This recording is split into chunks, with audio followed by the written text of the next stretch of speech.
On. Will you tell them we're on? Good afternoon. Call the meeting. The March 6th meeting of the Stafford County Board of Supervisors is now called to order. Will the clerk please call the roll? Ms. Blumke. Here. Mr. Cavalier. Here. Mr. Cohen. Here. Mr. Dudenheffer. Here. Mrs. Maurer. Here. Ms. Shelton. Here. Mr. Snellings. Here. Madam Chair, you have a quorum. Thank you.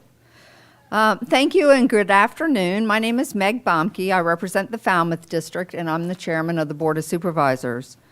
May I have a motion and a second to approve the regular agenda? So moved. Second. There are no additions or deletions. Please cast your votes. Tally the vote.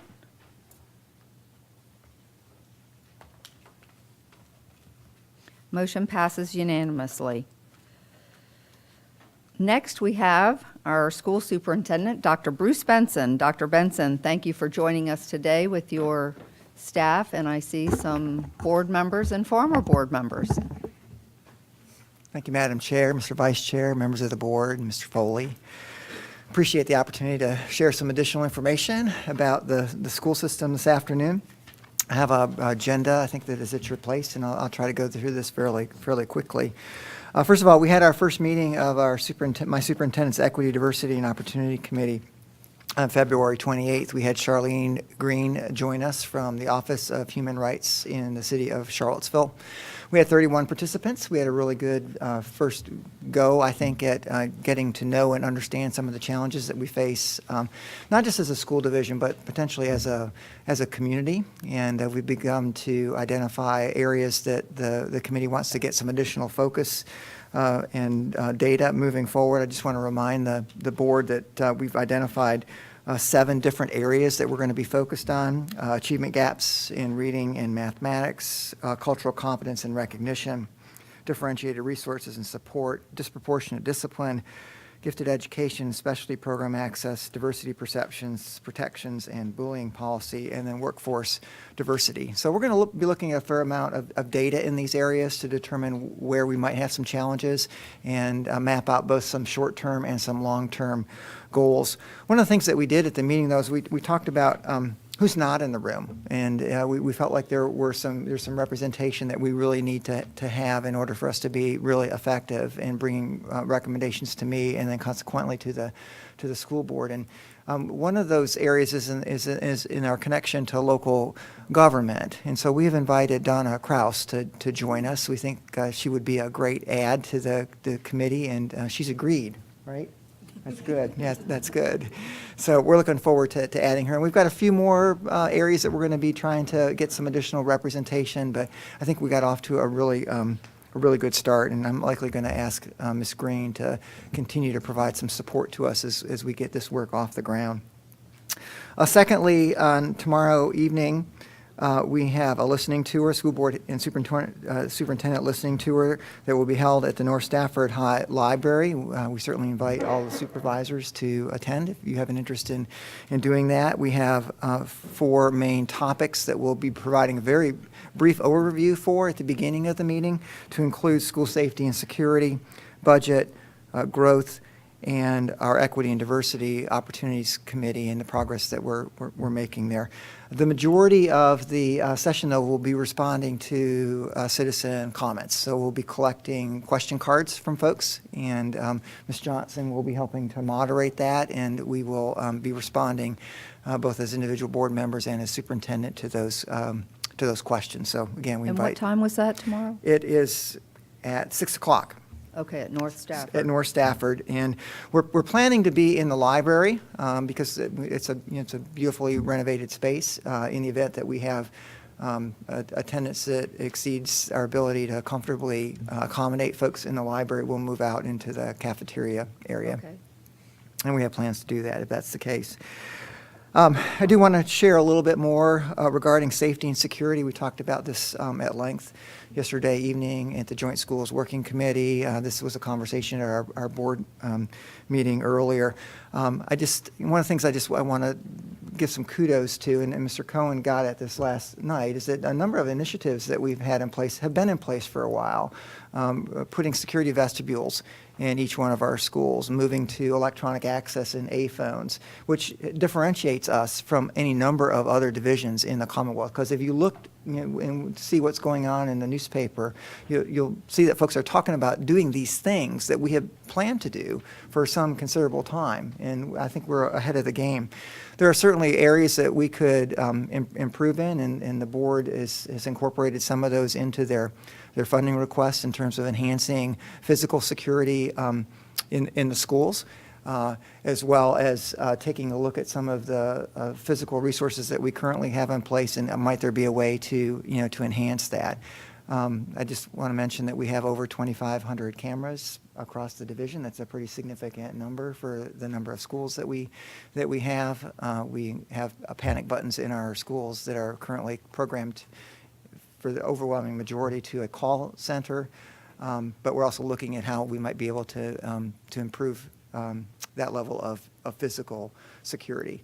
We're also looking forward to continue working with the Sheriff's Department and identifying other things that we could do to enhance that security across the division as a whole. School security, safety of our students and our staff is our number one priority.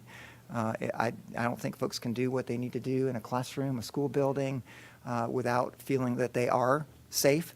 I think that we owe that to our parents to know that they're sending their children to schools that are recognized as being safe, and depending upon how you feel about some of these websites that rank school divisions, I think there's one out there that ranks us as the 5th safest school division in the Commonwealth. So I think we've got some things going in our favor, and I'm sure there are things that we can do to continue to improve, and we're going to work together to figure out what that will look like.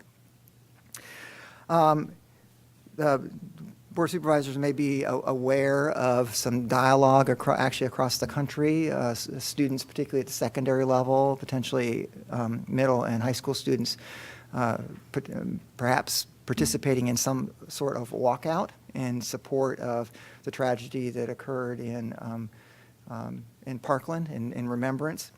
There are 2 dates that have been floated out there, March 14th and April 20th. We have provided some information to principals to think about how to work with school leaders and staff in the building to ensure that our students are safe. I think that it would be a dangerous situation for us to have potentially a mass exodus of our students at an identified date and time. We believe our student leaders, should have the right to express their feelings about these issues. We just would like it to be in a manner that is safe and secure. And so our building principals are in dialogue with student leaders to figure out what that might look like across the school division. I don't think it's going to be a cookie cutter model. I think there are some parameters that we've put in place. We do not feel that leaving the building at an identified date and time is a safe thing to occur. But if our student leaders, want to have a voice that is heard, we want to make sure that, again, they do that in a manner that is as safe as possible. We've also put in a request to Sheriff Decatur to get some additional help, just presence on those days in the event that we end up with students that do choose to leave the building. I would stress that instruction is going to continue in our schools, not all students, and I don't really have an idea in terms of the number of students that might want to participate, but instruction is going to continue in our schools during that time. But I also want to make sure that we're prepared for whatever that might look like. And hopefully we've had really good dialogue with our staff and students about what they are planning and how we might be able to assist in order to ensure that it is a safe opportunity. And then finally, I have a list of upcoming events. We have our regional job fair at Riverbend High School this coming Saturday.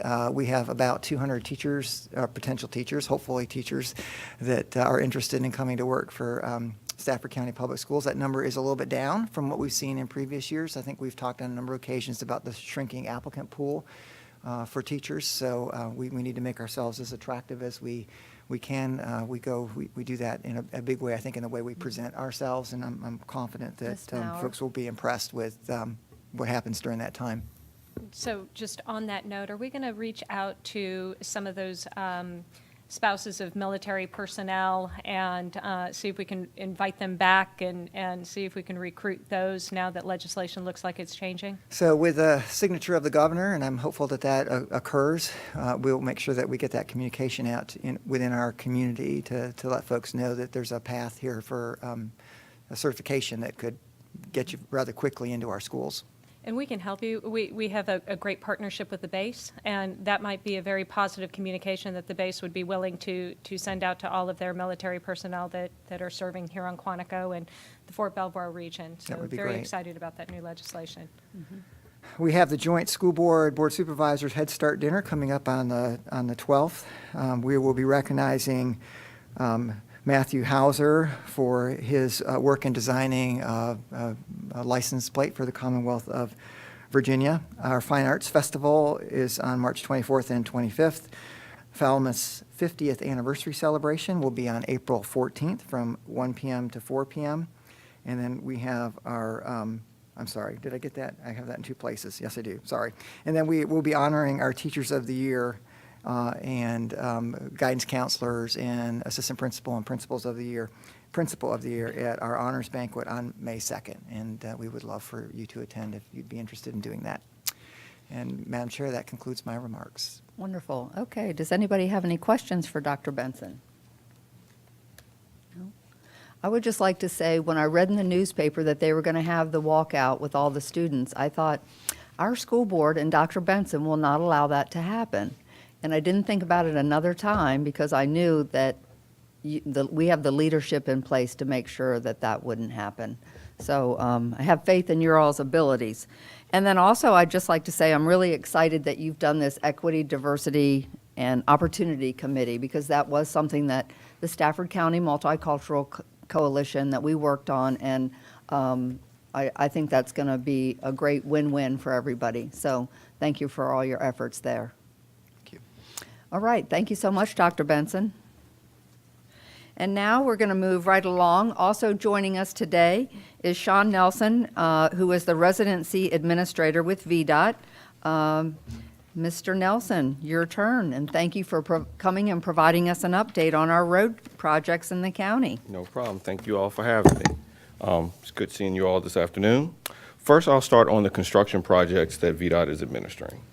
The I-95 630 interchange project is well underway, as you all can see. The overnight closures for the ramp that were scheduled for this week have been delayed until next week, barring weather. They're planning to start on Monday night, but we're also slated for some precipitation on Monday, so that may be delayed again. Ms. Mauer? So that was, I actually got a question today on why that was delayed. It was weather-related? Well, it was delayed this time because the plant where we were actually going to get the asphalt from had power issues. Okay. So we were delayed there, and plus the weather that's going on right now caused the delay. Good. I gave them the right response. You did. Thank you. The fixed completion date for that project is still July 2020, so we're actively communicating with the community regarding this project. On Sunday, we'll be at the Augustine, having a display board there for all the citizens in Augustine to come and talk about the project. So that's ongoing. I think the mailing list that we've established for the project is working very well to let people know. The I-95 southbound Rappahannock River crossing, the design build kickoff meeting was actually last week. That contract has been awarded to Wagman Heavy Civil. The construction is slated to begin in the summer of 2018 with the scheduled completion of 2022. There are incentives in that contract for completing the bridges at Route 17 at the interchange at Route 17 by August of 2021, and for completing the entire job by February of 2022. And we feel the contractor is going to do his best to try to meet those incentive dates. For another project, Route 3 Chatham Bridge Superstructure Replacement Project, we've had the public hearing on that project. We plan to advertise it in late 2020. Some of the things that came out of the public hearing was really one of the main focuses was the pedestrian accommodations from Chatham Heights. Our traffic engineering section is currently working right now to address that problem before the project even gets underway. We also have another construction project that's going on, which is the flashing yellow arrow upgrades. I don't know if you all have seen this, where if you're at a light, the light flashes yellow so you can make the left turn. I've got a list of intersections where those will be upgraded at. We've got a website online where people can go and check out the status of it. And as we move forward to this, we'll send out communications to the public to let them know when those lights will change. Hang on, Mr. Nelson. Mm-hmm. Ms. Mauer? And this isn't, it's sort of related. When the power went out, normally when the power goes out, lights, or the traffic lights will flash red, but they didn't seem to flash this time. Is it a battery issue, or do we just not have that capability? Well, generally, if they have the battery backup, they should flash. Not all the lights have the battery backup, though. Okay. Depends on what intersections you're talking about. 610 it was blackout 2018 on 610. We'll check on that. There were only a couple lights on 610 now operating. Okay. Yeah, and there weren't, They're all dark. and it was like the Wild West. It was extremely dangerous.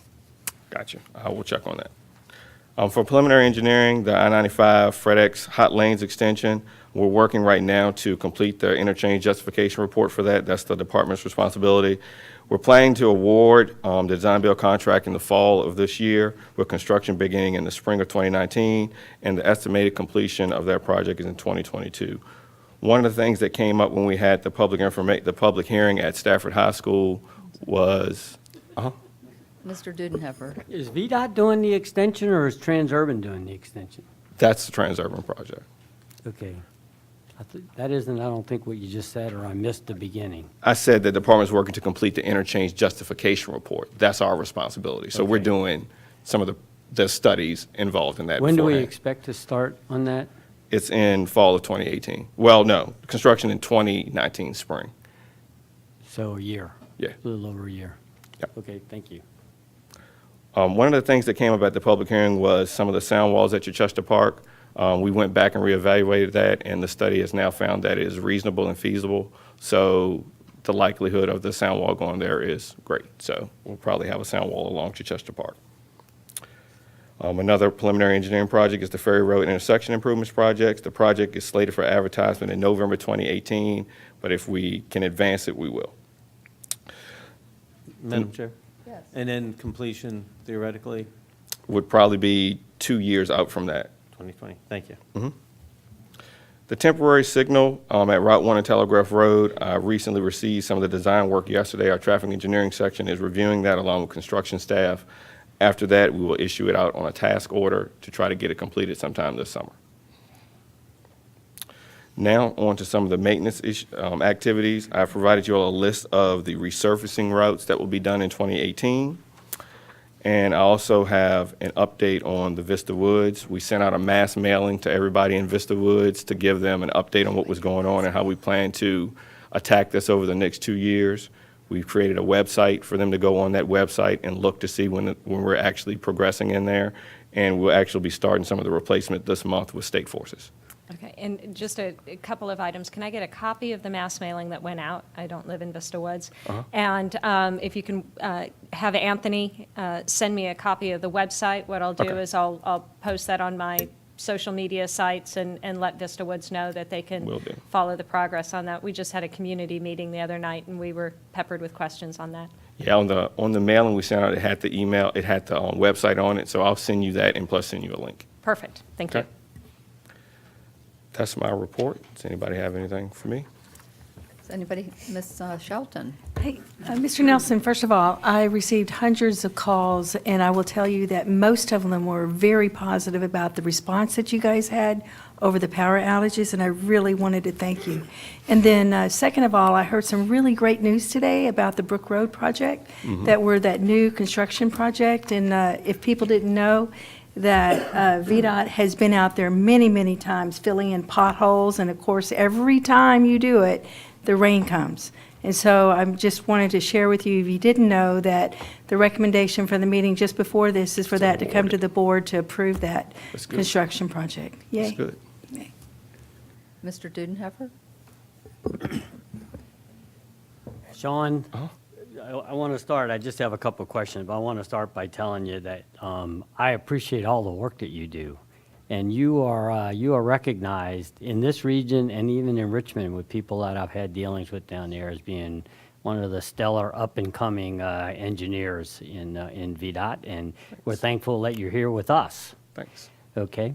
One thing I'd like to do, if it's all possible, is maybe have, when he comes for this meeting, to have him come and brief the infrastructure committee, where we can have maybe a little more detail and look at maps and do different things, just to be a little more informative, and the board members can have a little more detail in their work. So one area that I drive through right now that is a total mess is all the traffic signals down here at the construction on Courthouse Road. Yeah.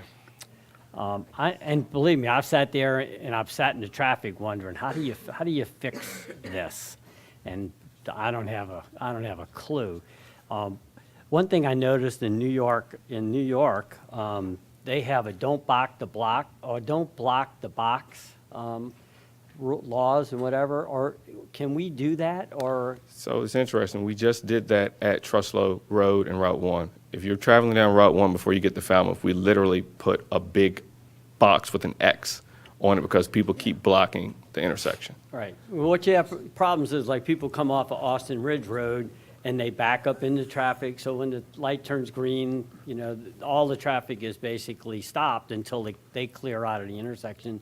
I don't know if they're, again, a don't block the block or don't block the box is just it's common courtesy in most cases for people to just hold back a little bit, but the traffic is so bad, people just pour into the intersection and say, let whatever happens, happens. I'm in this traffic I jam. think that's something easy we can look at as an interim to try to figure out if that will solve it with signage or maybe even pavement markings. But it backs up, with all the lights. I know. The new lights for the new on and off ramps, all of that, and then Austin Ridge Road, and it can be a real mess. So I'm not sure if there's anything you can do, but if you guys would look at that, I'd appreciate it. Will do.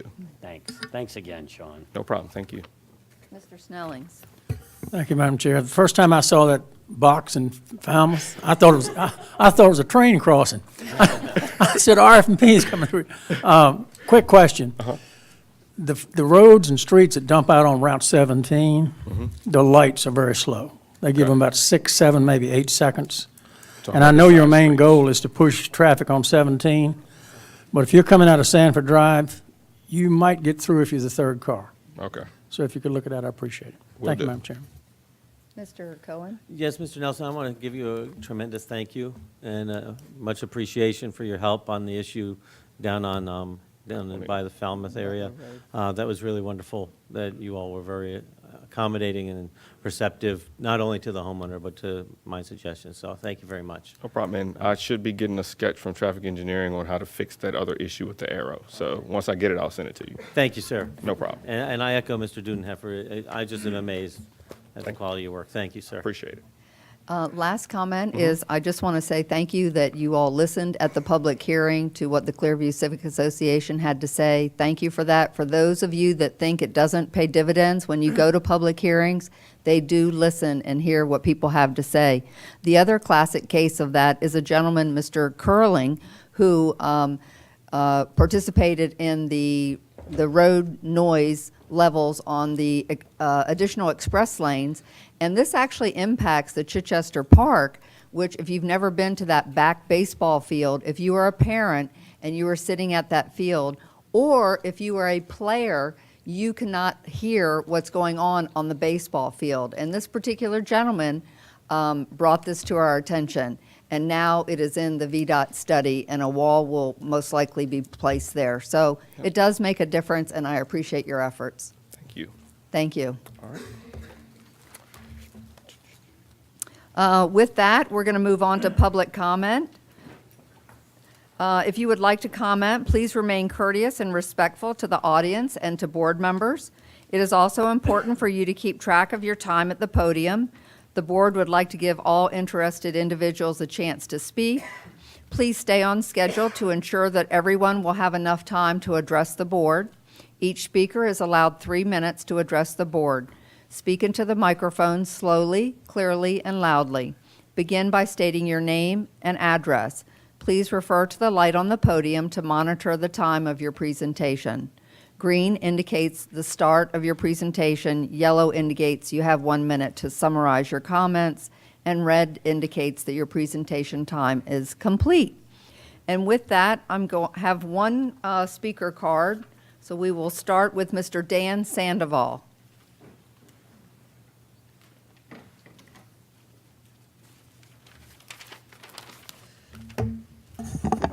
Hello, my name's Dan Sandoval. I live at 13800 Hunting Run Drive in Fredericksburg. I'm here today on behalf of the Fredericksburg Area Builders Association, and I also hold a position as second vice president of the Home Builders Association of Virginia. I want to thank you for your opportunity to offer comment today on the cluster development, the proposed repeal that the county is considering. We understand the concerns the county may have in the existing ordinance, and I know that you're considering repeal. This is a very important issue, one that affects many people, many businesses, myself included. The Fredericksburg Builders Association wants to contribute to the revision process. Before the board takes up the matter of repeal, we'd like to sit down with staff and board members and other stakeholders to discuss the ideas about what this may look like and how to improve the ordinance. We want the ordinance to achieve the goals of clustering while preserving the rural character of Stafford County, maintaining the county's high quality of life. When done right, we know the cluster works. It adds value, it adds a tremendous community, and it adds to the homeowners. I'm sorry, I've lost my place. I apologize. It adds value to homeowners and also to the building industry. We want to be part of the effort to revise the cluster ordinance. Please take this under consideration. We look forward to working with you. Thank you. Thank you, Mr. Sandoval. Is anyone else interested in speaking at the podium? Ms. Callender?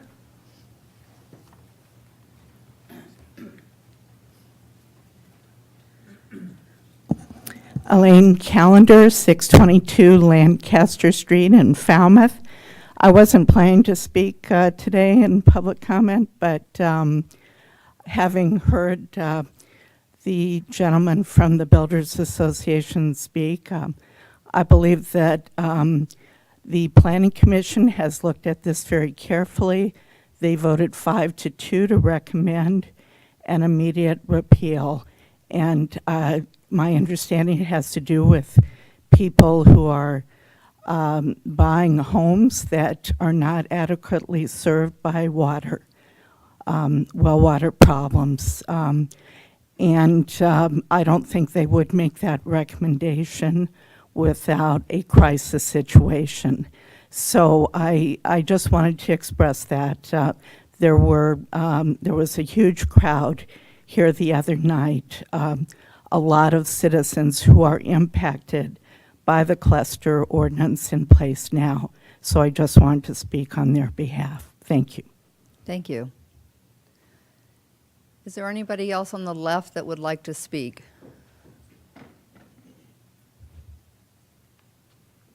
Hey folks, Sky Hirons, 90 Amsco Drive, Falmouth District, private citizen. I am coming to talk about my former job, and I watched the school board meeting the other night when Mr. Cavalier went and spoke about his commitment and the board's commitment to safety within the schools, and I commend that. I'm really happy to hear that you guys are going to be committed to safety of our children in our schools. But don't just stop at the physical safety, go beyond that. If they ever did a true root analysis of these incidents that happen, these school shooters, somewhere on the list would be school resources as a cause. The school board is going to be bringing you a budget here in a few weeks that's going to be requesting things like diagnosticians.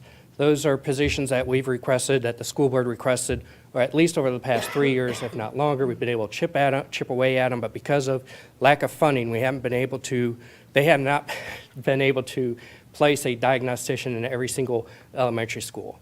That'd be a very useful position because currently that position and their job that they're intended to do to attend to IEPs and children with special needs, that work is being done by the assistant principals.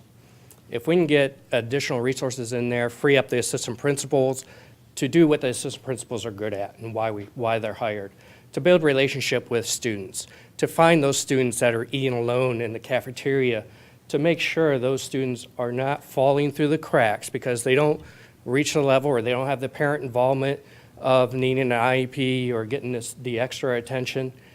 They're just there, the quiet kid into the side, and those are the ones that end up falling through the cracks and either don't become the success that every school division wants students to be, or become something that society does not desire. In addition to that, they have requests for additional positions and additional funding. I would even argue that teacher funding and teacher salaries and improving teacher pay is a safety issue. Give these teachers the opportunity to relieve themselves of a little bit of financial burden that they live with, so they're not running off to a second job. They're able to spend more time in the schools, to be able to spend more time and more attention with the students. So the final request, please fully fund the school's budget as it's presented to you here in a couple weeks. Thank you, and Mr. Hirons. I do have a couple articles I'm going to share with you. I'll pass them on to your clerk.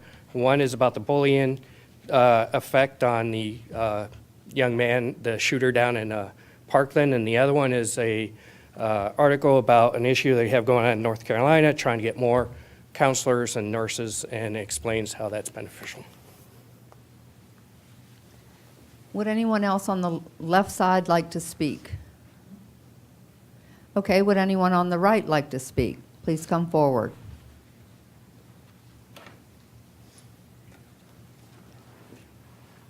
Mr. Freed, it looks like you're trying to get out of your chair. Because Mr. McAllister told me it's time to leave you alone and go. Oh.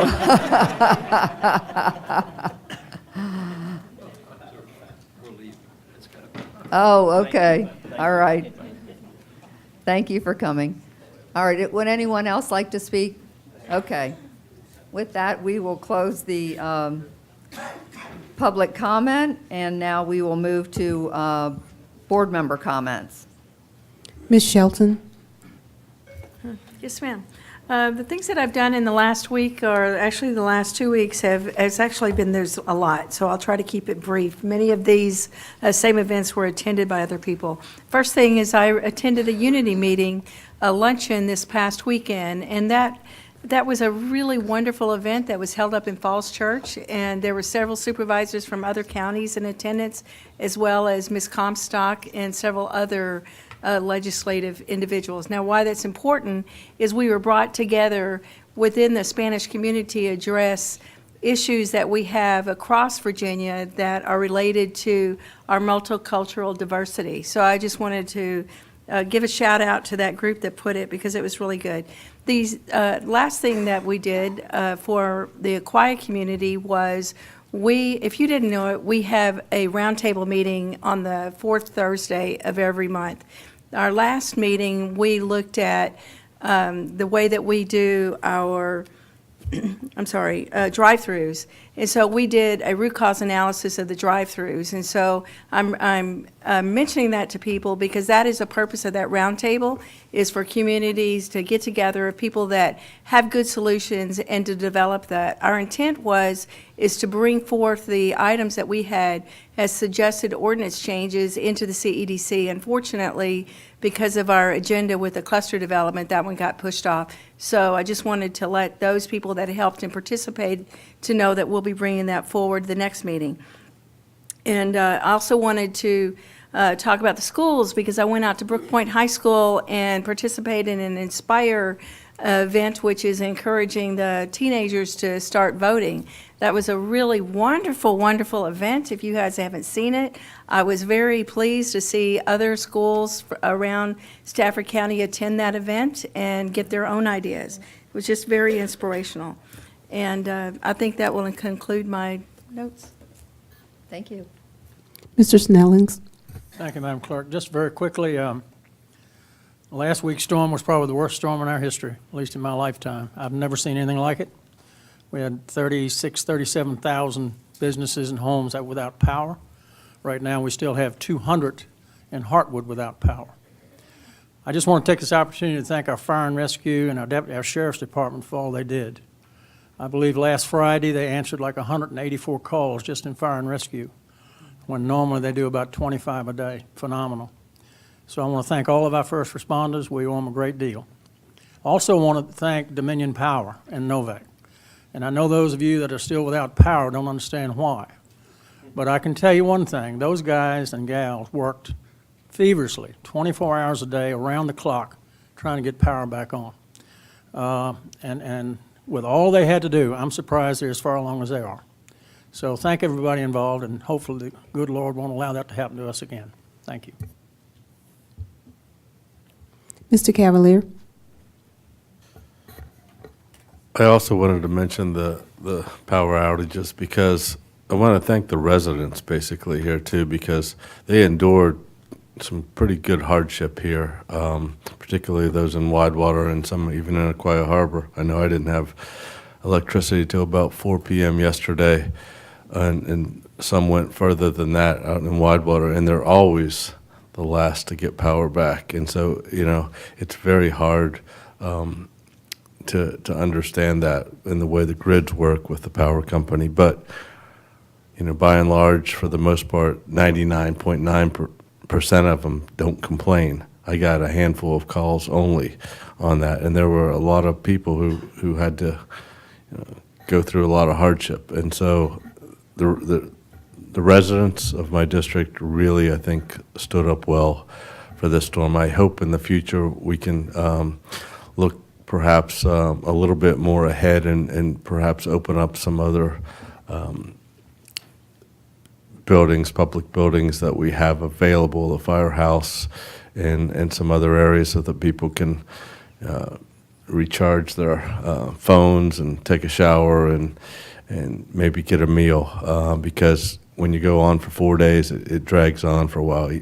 I ate out a lot of meals and got tired of that real quick here. So it would be nice to have maybe some other options available that the county could look into providing the next time. I know we can't predict these things and how long they go on, but this was a big one. And we need to do whatever we can to make life good for our residents. Thanks.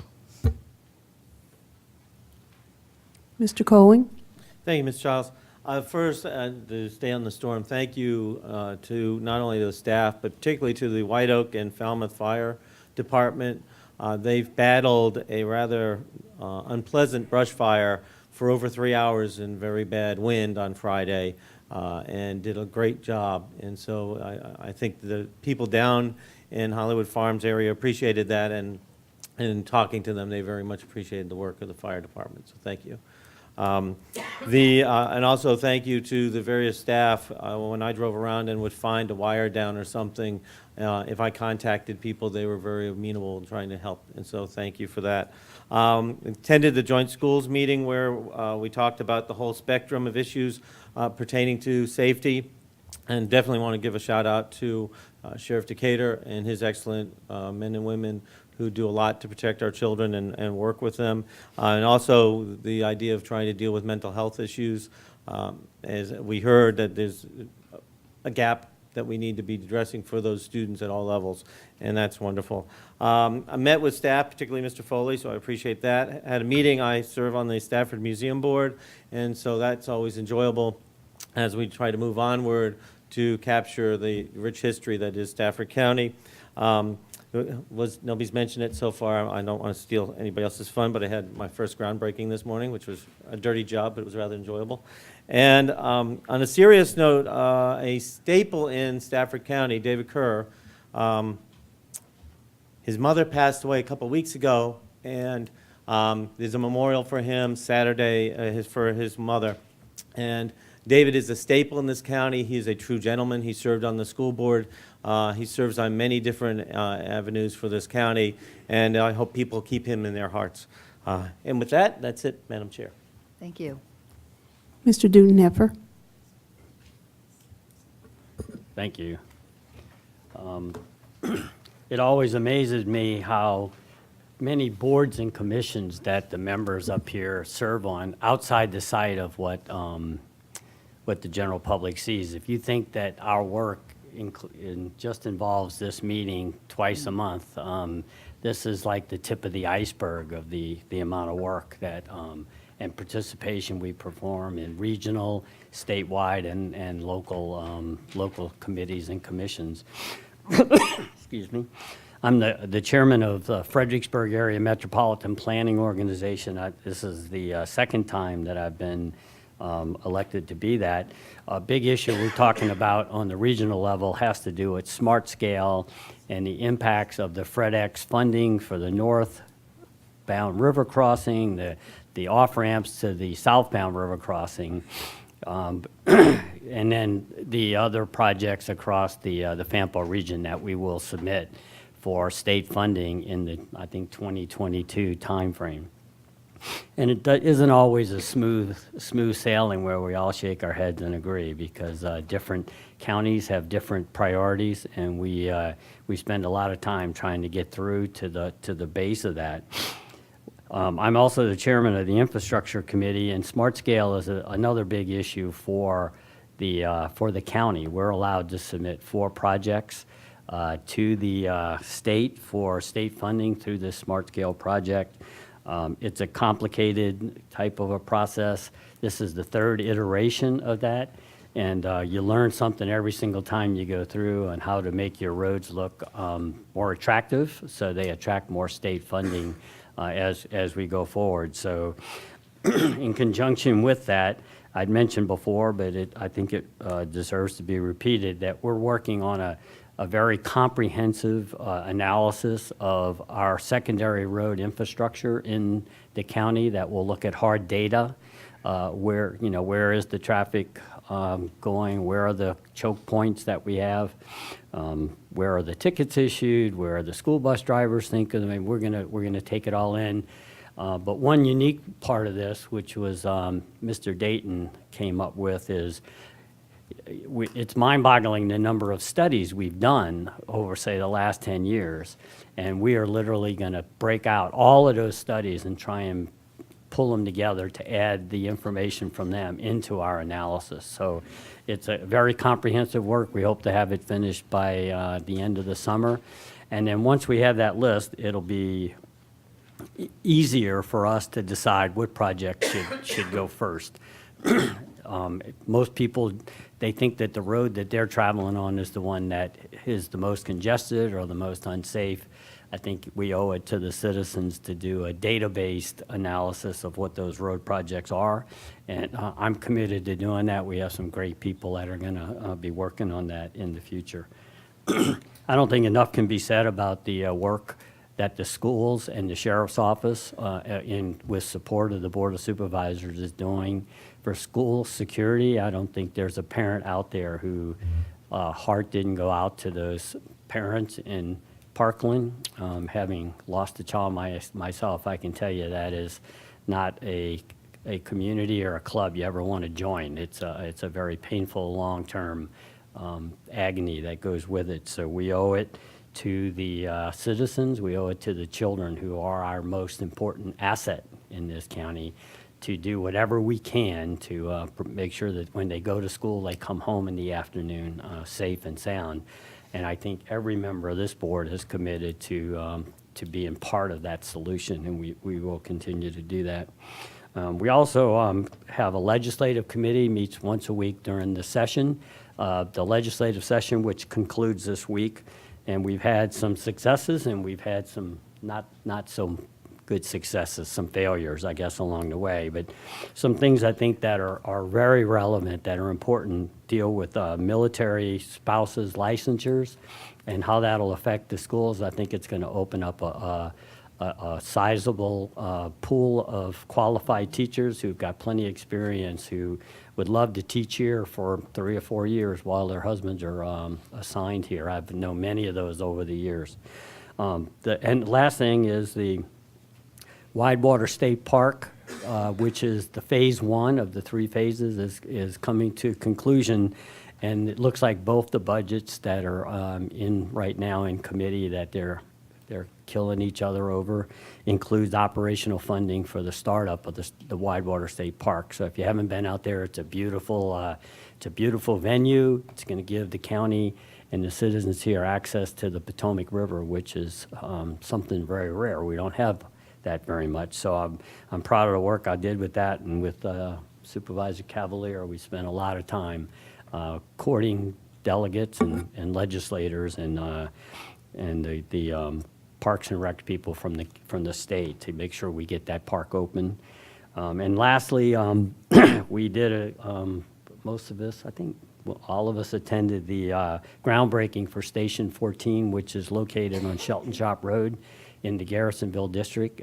It's a long time coming. We've had a temporary station there now for quite some time, but this came out of 2006 when I first got on the Board of Supervisors, and then the new chief, Rob Brown, started bringing data, and we asked a lot of questions, found out that the Garrisonville Road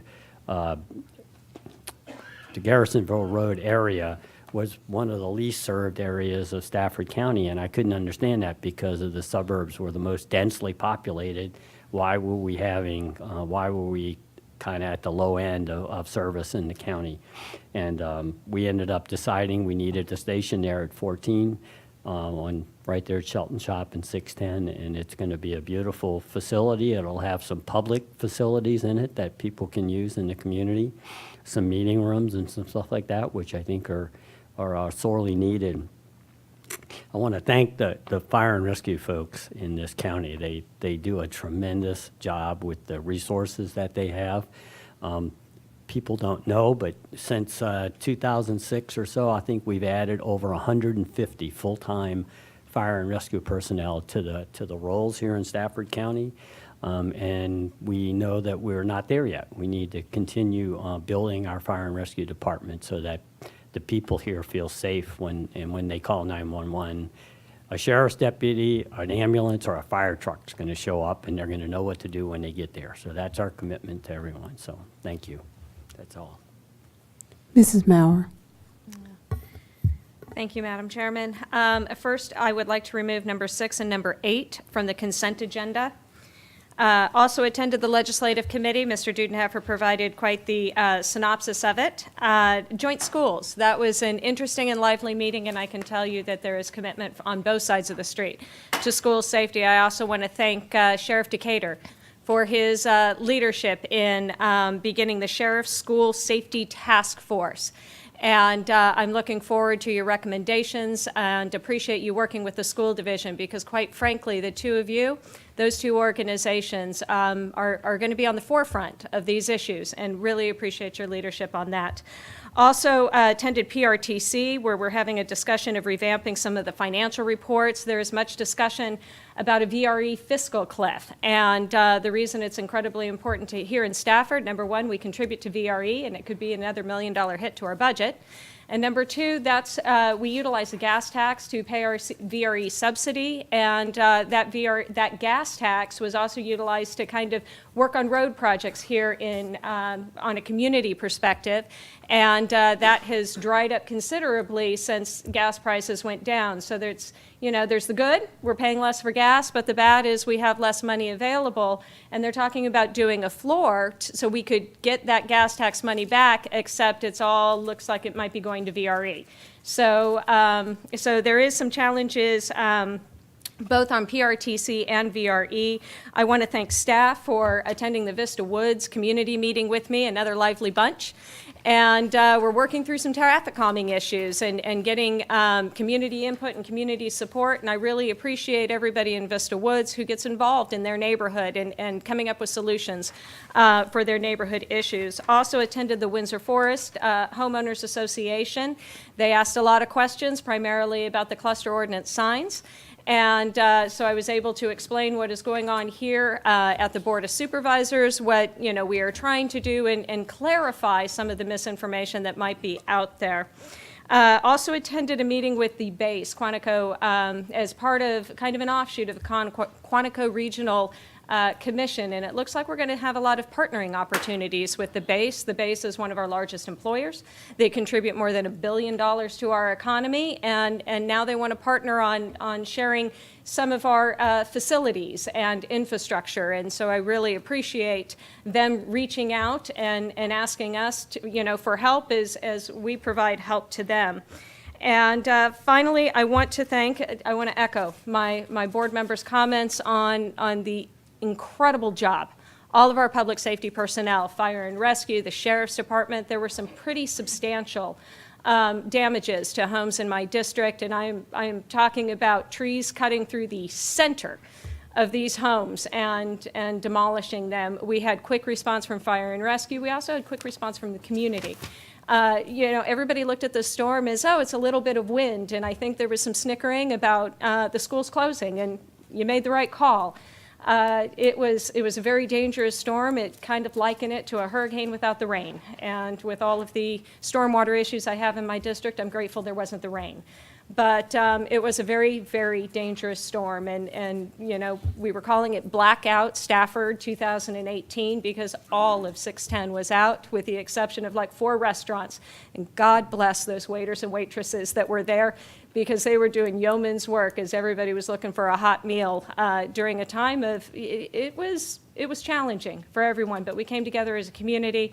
I'm proud to serve Stafford County, and I'm proud of the community that we live in, from staff here who worked around the clock, to our fire and rescue personnel, to our sheriff's deputies who were clearing trees out of the roadways, to the average citizen who jumped out of their car to cut up a tree and clear the roadways. We pulled together, and proud to call you home. Thank you. And Ms. Bumke. Yes, thank you. I attended the library board meeting. I've taken Supervisor Bob Thomas's, who's now a delegate, place on that. The library board did receive an unqualified auditor's opinion for their 2017 financial audit. One thing the board did vote on was approving a policy in their manual, updating that states that the Board of Trustees, in the event there ever is a name to an additional facility in their library system, that they would like to be notified about that before something is named. Of course, we as supervisors and everybody throughout the region, they are our buildings, we own the buildings, but they were just saying as a courtesy they would like to be updated, or at least informed. As you saw in Sunday's Freelance Star, King George County is discussing coming into the Central Rappahannock Regional Library System. It will not cost us any money for them to join, just letting you know.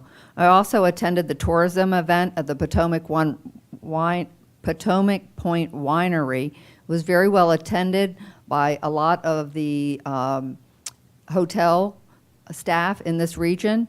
And I would just say that Lisa Logan did a great job from our staff, and that we are working very well with our new social media consultant, because it's all about social media when it comes to bringing tourism dollars here. So that's going very well. Saturday, I actually attended a Black History program out at the Bethlehem Primitive Baptist Church in White Oak. I've personally driven by this church many times over the years, but didn't realize the historical significance of it. They have been there now for 150 years. Their theme was, "We've come this far by faith, making it on bits and pieces." And this is Frank White's church. Many of you know Frank. He invited me out to the event and invited all the board members. And this is the church that was, well, many of the people from his congregation are actually on the Rouser wall over in our Rouser building that dealt with integration and segregation. And I'll just say that if you haven't had a personal tour from Frank about the Rouser wall, he really does yeoman's duties when it comes to explaining all the history of Stafford County, and many of them are all still alive, which is great. I see Charlie Payne sitting here. I know he remembers many of these people. But I'll just say, one of the significant things that they shared during the ceremony was that Sherman White, who drove the school bus when the 4 students were trying to get off the bus at Stafford High School the first day they integrated. He is still alive to tell the story. And he had to tell the girls and the guys, get off the bus, because they didn't want to budge. They were scared to death. And guess who got off the bus first? The women. And the one woman said, I've got your back. Go ahead. I've got your back. And then the guys followed behind. And anyway, it was really a great story, and I'm so glad I took that time on Saturday to go out there. We also had a George Washington Regional Commission meeting, and we were supposed to approve a resolution to deal with our homeless population and what they're referring to as the unsheltered homelessness in Planning District 16. A few people from the city of Fredericksburg were not present at the meeting. Even if they had been there, I personally am not prepared to vote on that right now. I feel like we need a lot more information and analysis, and I'm working with Donna Kraus from Human Services on that. Another group that is doing a lot of work in the community on the opioid crisis, suicide prevention, and just mental health in general is a group that was called Rappahannock Healthy Community Advisory Council. They have now renamed themselves to Be Well Rappahannock Council. So if you hear the name out there, that's what they're all about. We argued and debated quite a bit about what our theme would be, and it's going to be called Promoting Healthy Communities. So I just wanted all of you to know about that. Also attended the Tri-County City Soil and Conservation District meeting. We had a number of great speakers. Kathy Baker from our staff did a phenomenal job talking about PDR and TDRs. So thank you for that, Kathy. And Supervisor Ruby Bravo from King George talked about fracking in the Taylorsville Basin, which we are a member of, and preventive measures that we should be taking as a board. And so I'm actually going to bring that back to the committee through our committee format. I think there are some things that we can do as a board just on some preventive, on the preventive side of things. Also, I would just like to mention that we had an issue in in Mr. Cohen's district, in the George Washington district, but it was in Chatham, and it was a heroin overdose. And it was a very serious situation, and the deputies were there along with fire and rescue, and I'll just let you know that we had to bring in our hazmat team because of the release of fentanyl into the air, and some of our fire and rescue and deputies had to go to the emergency room. So I share that with you just because we all live in our own little world, but these are the things that are happening out in our community, where our fire and rescue and deputies are walking into these kinds of situations. So when you see them, please thank them for all their efforts, because they don't always know what they're going to get when they open the front door. And then also, I would just like to echo all my colleagues' comments regarding our new school safety task force that we discussed last night at the joint schools meeting, and I would just say that we are all very, very committed to making sure that all of our schools are very safe. And with that, we will now move to the Ms. McClendon, our new county attorney. Do you have a report for the board? Thank you, Madam Chairman. I promise not to make this a habit. I've been at this dais. I've been at the dais many times before, but this is my first time actually serving in my new role as county attorney. So I wanted to take this opportunity to thank the board for seeing me fit and promoting me into this new position as county attorney. And also, I wanted to express my privilege to continue serving the county in this new role and my office to go forward providing the same great legal service that we have done. I look forward to continuing this, and I thank the board for your time. Thank you. And Mr. Foley, I think you have a big report to the board.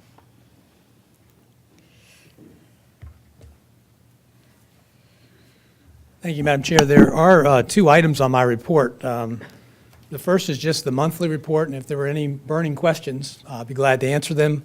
But if not, we will just spend the time on the FY 2019 budget proposal. Since I don't hear any burning questions, we will jump right into that. We do Computer, have please. the presentation up on the screen, and I did want to start off the way I start off every year on the budget presentation, and really thank the staff for the hard work that they do, because I know you all work very hard out in the community and at our board meetings. While you're doing that during this time of the year, I can tell you there are 60-hour work weeks, 80-hour work weeks just to get this budget together, make sure the numbers are right, make sure everything is accurate, and they're actually able to communicate it to you and to the public so that you understand the things that are going on. So I wanted to mention the staff that were involved in this pretty heavily. The leadership of Andrea Light, who's our Budget Division Director, Mary Perrott, our Director of Finance and Budget, Kim Herman and Donna Olson in the Budget Office. They do all the real grunt work, putting this budget together and making sure the numbers are right. Our communication staff did some tremendous work this year. You'll see some changes and I think some improved quality in our presentation because of the extra resources we have on board. Andrew Spence, our new director, and Donna Kraus. And then Shannon Wagner, our HR director, spent a lot of time with us at our meetings working through the issues and so forth. And always want to mention Fred Presley and Mike Smith, the deputies, who were also heavily involved in the process. And don't forget that the budget requests come from the staff and from the department heads, and they spend time working on that as well. So I just wanted to thank staff. I think it's a tremendous effort every year. It's one of these processes that doesn't seem to ever stop throughout the year. I think there's some vacation time in June, and then we start back with the CIP. So with all that said, I wanted to take a minute just to thank them. As we take a look at the proposed budget and you look at the slide before you, you'll see the theme, addressing growth, positioning for the future. And that really does tell the story of this budget and the initiatives that we're going to talk about. Regarding growth, we spent a lot of time during the 5-year financial plan talking about the impact of population and enrollment growth on our financial situation. The impact that we have through those two factors in particular are driving so much of what we're going to talk about today. But also there's some growth and some mandates in this budget which are a major driver in our educational expenses. We'll talk about those as well. Addressing growth is what we feel like we have to do. This budget makes some strides. It doesn't get us all the way there. I think you all are aware of the challenges. But if that's all we ever do, we will simply be reacting to the challenge of growth mandates and remain in a catch-up and a reactive mode, not the great county that we want to be. So beyond growth, this budget proposes strategic investments in a number of areas to improve our business operations and systems, our approach to managing our assets, and our approach to investing in our staff. You'll see all of those things before you.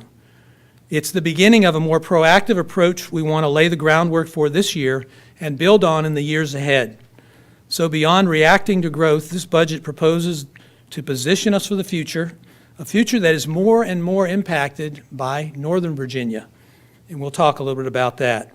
And a future that we have to position ourselves for now because of the growth we're experiencing. So as we look at the future, it's important to take a moment to look at some of the things that we've accomplished in the last year. If you see the items before you on the screen, some of the real celebrations this past year, the Armed Services Memorial in particular, what a great moment in time we had with all the hard work that had been done there, bringing that to fruition. We continue to maintain our AAA bond rating. The Jeff Rouse Swim and Sports Center, an investment that you all made a number of years ago, finally turning a profit, believe it or not. Something that we set up for, we finally, for the first time, are getting some money back on that project. And then a number of improvements that have been underway in this past year that are important to celebrate. Our 5-year financial outlook, our joint CIP process with the school board, shared services with the schools, and an important climate survey among some of those items that I think were big improvements in our organization and the things that we're doing as a county. If we look at our profile, again, where we stand today, you see some important figures and facts here. median income that's very high at over $97,000, just under 145,000 in population. Our student enrollment at 27,850 students, and a median age at 35, one of the youngest in the state. We're going to talk about some of these factors a good bit more as we go forward. So that's where we stand today. And as we consider the year ahead and the next several years, we know that we will continue to be challenged by growth. You all saw this slide during the 5-year financial plan process. What it shows you is a continued steady growth in our population that will remain above 2%. You can see that incline going forward. That's significant at 2% year after year. According to the Weldon Cooper Center, which does all the official population projections for the state of Virginia, in 2017 they had projected that they had stated that we were the 5th fastest growing locality in the state of Virginia, cities and counties, and projected that we would move to number 3 behind Loudoun and Prince William over the next couple decades. If you're not aware of it, the latest news is that Prince William County is now the 2nd largest locality in the state of Virginia. That used to be Virginia Beach. What's happening is the population growth and concentration is moving to Northern Virginia, of which we are certainly a part, and that creates some issues for us as we look to the future. Student enrollment growth, again, you saw this slide before. Projected annual growth continues to remain above 1%. You can see some fluctuations there and maybe a little bit of a leveling out of a trend of percentage increases from year to year. However, the bar graph shows you that our student enrollment will continue to grow as we look over the next several years. As we compare ourselves across the state, these two bar graphs show you the fastest growing counties in our comparison group and the counties with per capita enrollment, or looking at per capita enrollment, the same groups. What that shows you is those localities with the fastest growth rates, and particularly Loudoun and Prince William, also have the highest tax rates. The point there is simply that growth has impacts and impacts on service demands and so forth. We stand at number 5, as you see there, at 99-cent tax rate this current fiscal year. And in our student enrollment, again, the same group, Prince William, Loudoun, and Stafford in terms of per capita enrollment. Stafford County is the 2nd highest student population among our comparative localities, and we're the 4th highest number of students per capita across the state of Virginia. All these things are significant. As we look at the county government for a minute, we continue to look for efficiencies and to try to remain conservative in how we run the county government. However, 10 years of steady growth is having an impact on staff and our capacity to deliver quality services. We've talked about a high turnover rate of staff overall, but in some departments in particular. The workload in the Department of Social Services, we spent a lot of time looking at that. 30% turnover in that department, primarily driven by workload, caseload, because of the additional population growth that we're trying to deal with, as well as market salaries, which we'll talk about a bit and how we've tried to address that. We are without question competing in a very difficult market with Northern Virginia for our staff in terms of pay and benefits. We're seeing declining support from our volunteer system, which just means that our career staff are running more calls. Very important things to consider. And one of the things that we have to do in this environment is get more efficient as a county government. That means the systems that we have in place need to keep up with the times. All of those challenges, we're going to talk about how we've addressed them in this budget to try to look to that future that we talked about. So as we look at the effects of growth, we have to do more than simply react. We need to be proactive where the needs are obvious and where basic systems and processes won't serve us as we look to the future. We'll talk about those in just a few minutes. But I did want to, before we get to that, give you some overview of the proposed budget. As you look at this, these two pie charts before you, they tell you about all of our funds total and what our budget is as proposed in 2019. Total expenditures of $572, almost $573 million, and you can see the breakdown in the pie chart. Our schools' total expenses in all of our funds total about 60% of the total budget. General government is about 25%, and you can see the other large portion there is utilities. If you look on the revenue side, you'll see that property taxes, local property taxes, make up about 37% of our total resources, and the state revenue at just under 37%. And that is primarily driven by the state revenues that come for the school system as we look at all funds together.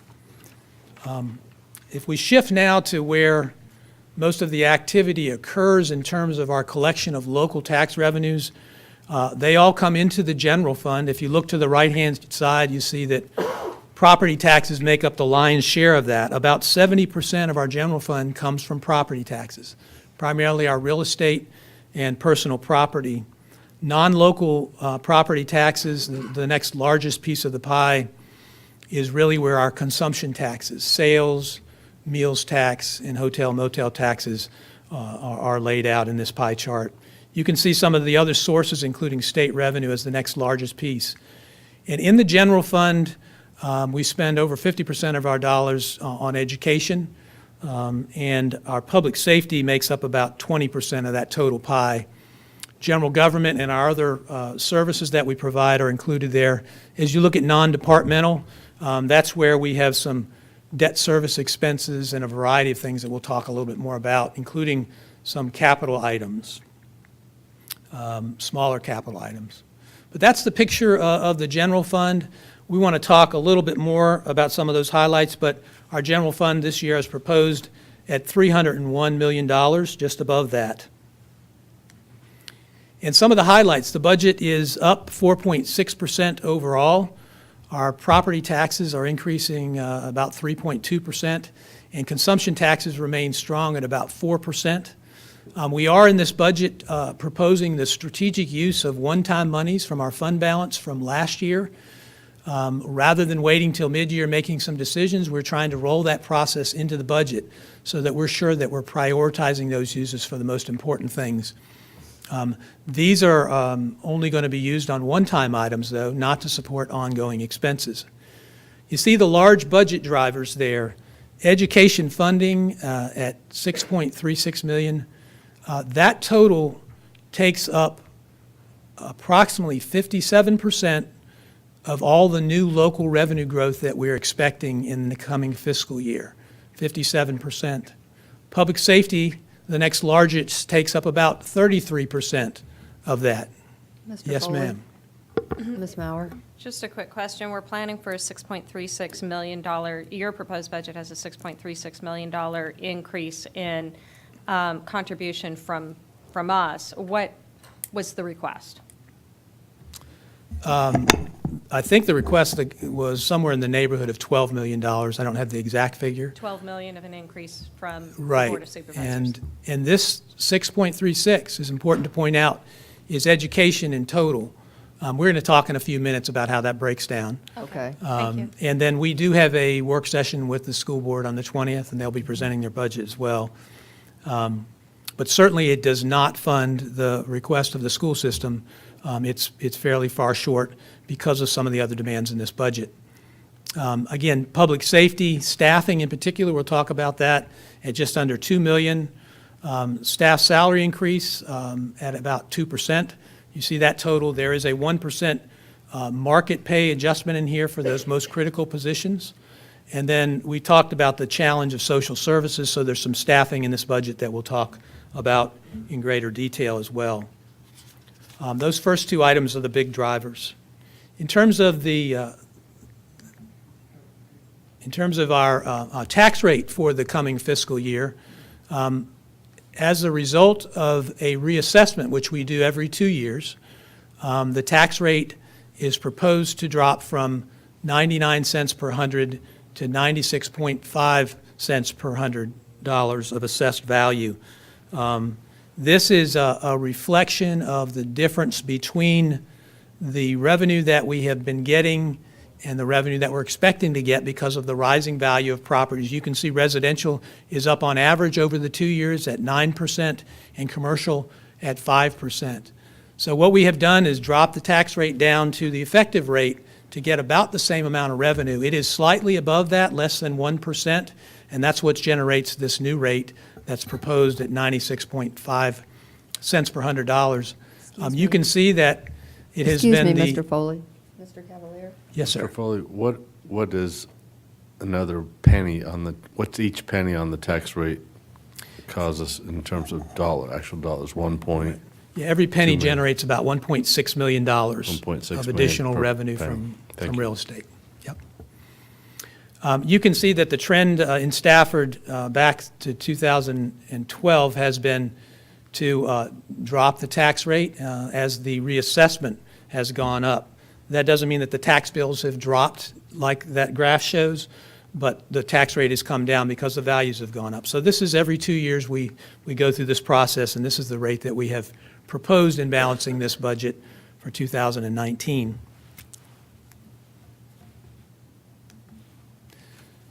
We'll move now into some of the budget initiatives. They've been broken down into 4 major categories, and we'll talk about what's in this budget based upon these. Supporting community growth needs and strengthening public safety are really issues that are driven by addressing growth. The other 2 items, high performance investments and positioning for the future, are those things that we have put together here to try to do more than just react to growth, and we'll talk about these more specifically. First of all, growth in general has certainly had an impact on services overall. Our growing population and its impact on services can be felt across the board and is reflected in the need for deputies, firefighters, and new facilities such as courts and schools and other service improvements.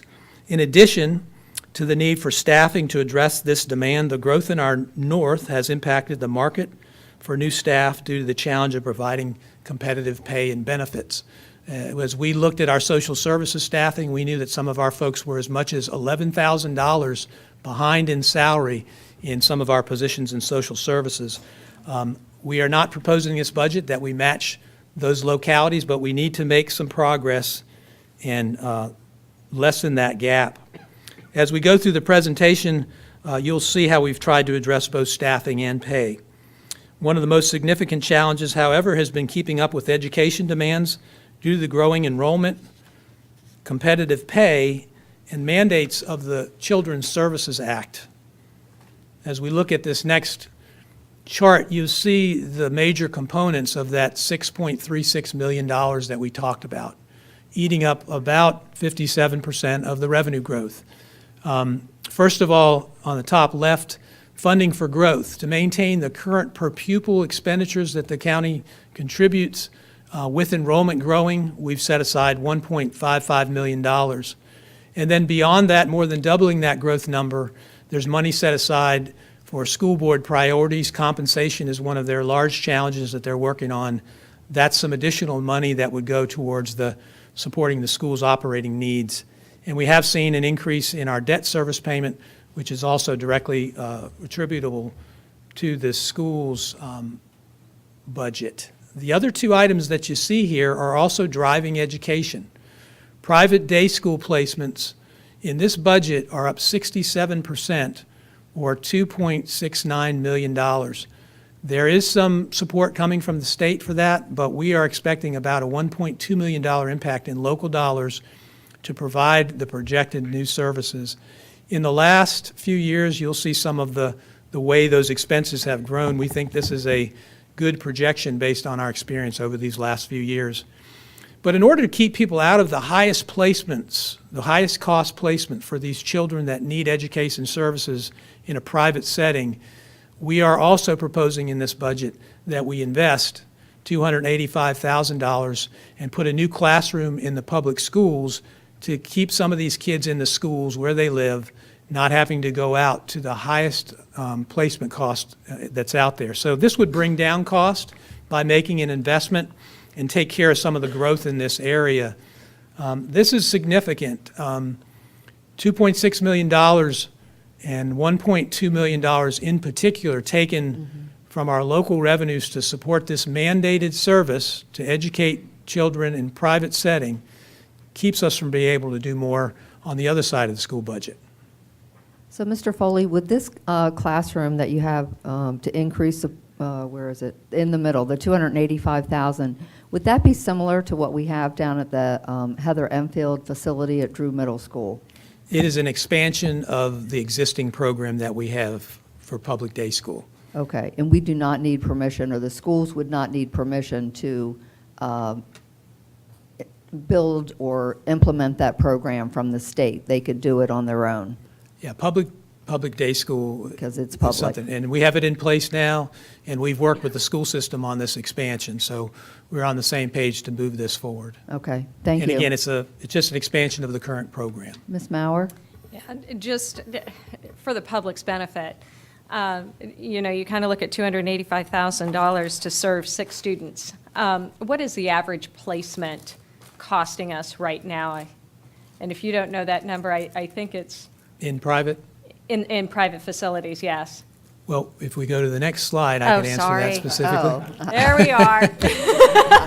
Thank you for that setup. I really appreciate it. Yeah. I just, Yeah. that 285 for 6 kids, No, a lot of people are going to key in on that. You're right, and there are some costs in there that are about starting up this program so we can serve these kids. But the numbers that you see here are the private day costs, and this is the area where we're seeing the largest growth is in the cost per child, and you can see that has grown from 2014 at just under $42,000 per child to $72,000 projected in the future. Even the number of kids in 17, 18, and 19 have not changed much, but the cost per child, that much more reason why trying to do this with our kids in our school system and working together with the schools to serve those children is really critical. So we're taking care of the need that we are mandated to take care of, but we also want to invest in bringing those costs down, and that's what some of those expenses are about. You can see the dramatic increase in both public and private day school together in the graph right next to that. Those are millions of dollars that you're seeing there.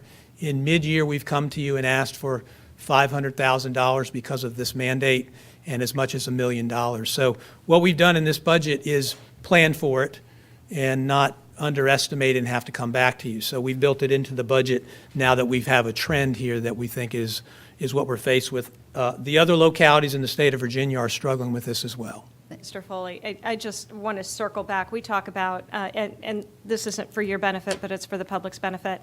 We circle back and we talk every year about going to Richmond and fighting for public day school. And, we're making a little progress, and maybe they'll let us continue our program here in Stafford County, but this is why. Our average per pupil that we're spending is somewhere around $12,000. Is that the number? Yeah, it's in that neighborhood. I don't have the exact number, but yes. And so, and the private day school programs really have us between a rock and a hard place, because we have no control over what they charge, and they've got a big lobby in Richmond.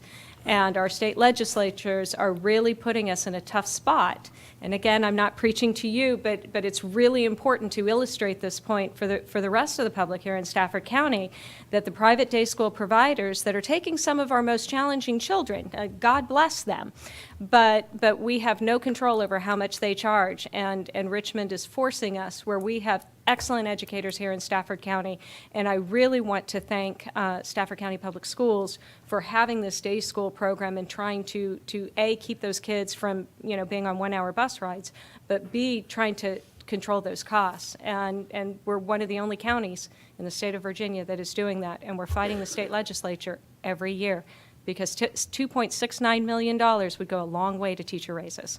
Absolutely, and there's no way around the impact that has on the money we could be providing to our school system. So this board has been very proactive. Donna Kraus has been very proactive. Stafford has been a leader in trying to put this issue on the front burner. Our legislative positions, our delegate Bob Thomas has been aggressive in trying to pursue this. So this is a continued work in progress. Unfortunately, in the meantime, we have to deal with with the mandates we have, and we want to invest a little bit to bring some of those costs down. So this budget does propose to do both of those things. So that's a quick look at some of the growth needs. As we talked about at the beginning, there are other things beyond education services that are being impacted by growth, and particularly in this next area, the next category of our expenditure, strengthening our public safety. We did include in this budget 5 sheriff's deputies to assist with moving towards our community policing goals. There is a new fire engine crew, which contains 12 people to run 3 shifts, to put another engine out in the field to address some of our challenges with response times.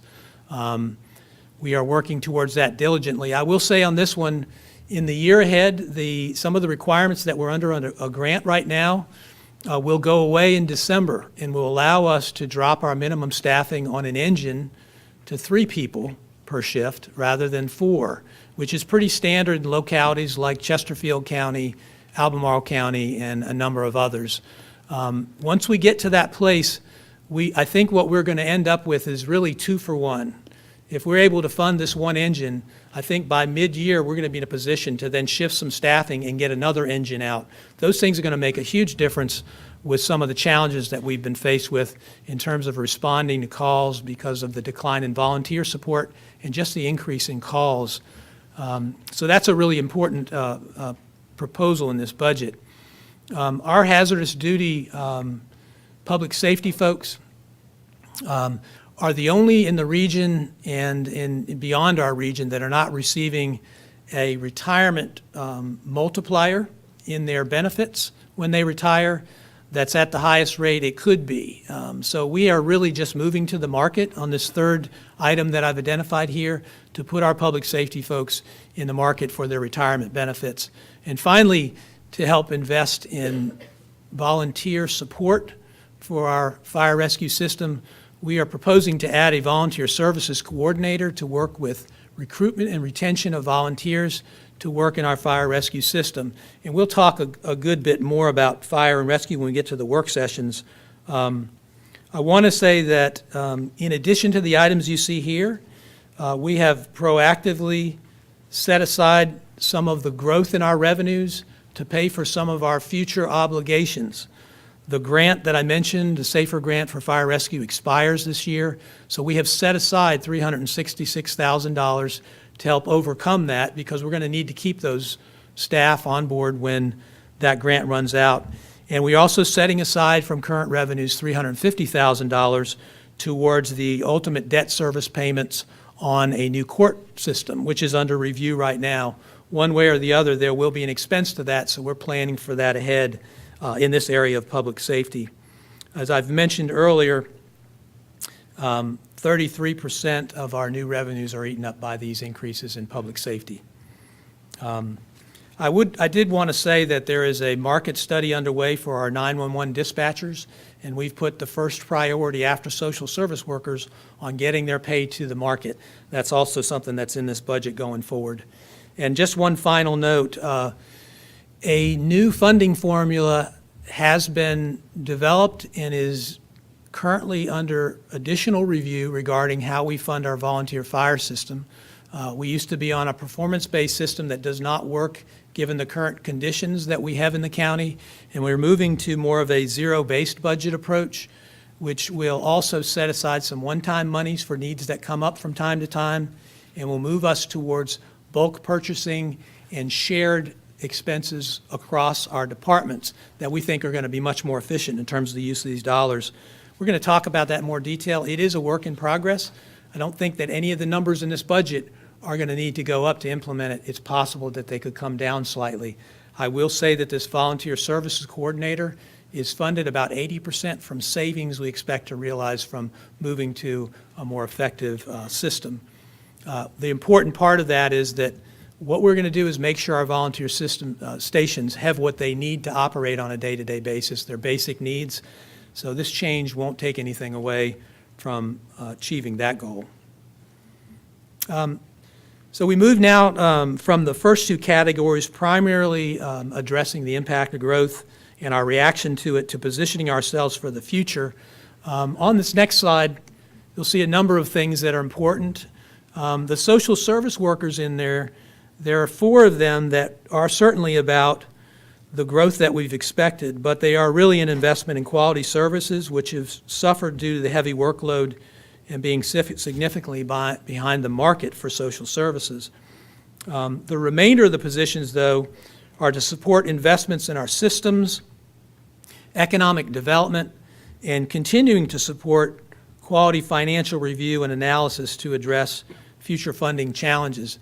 We have to build some capacity in our financial planning staff, budget staff, so there's a position proposed in here to help do that because of the much more higher level of scrutiny and financial planning that we need to do for this future.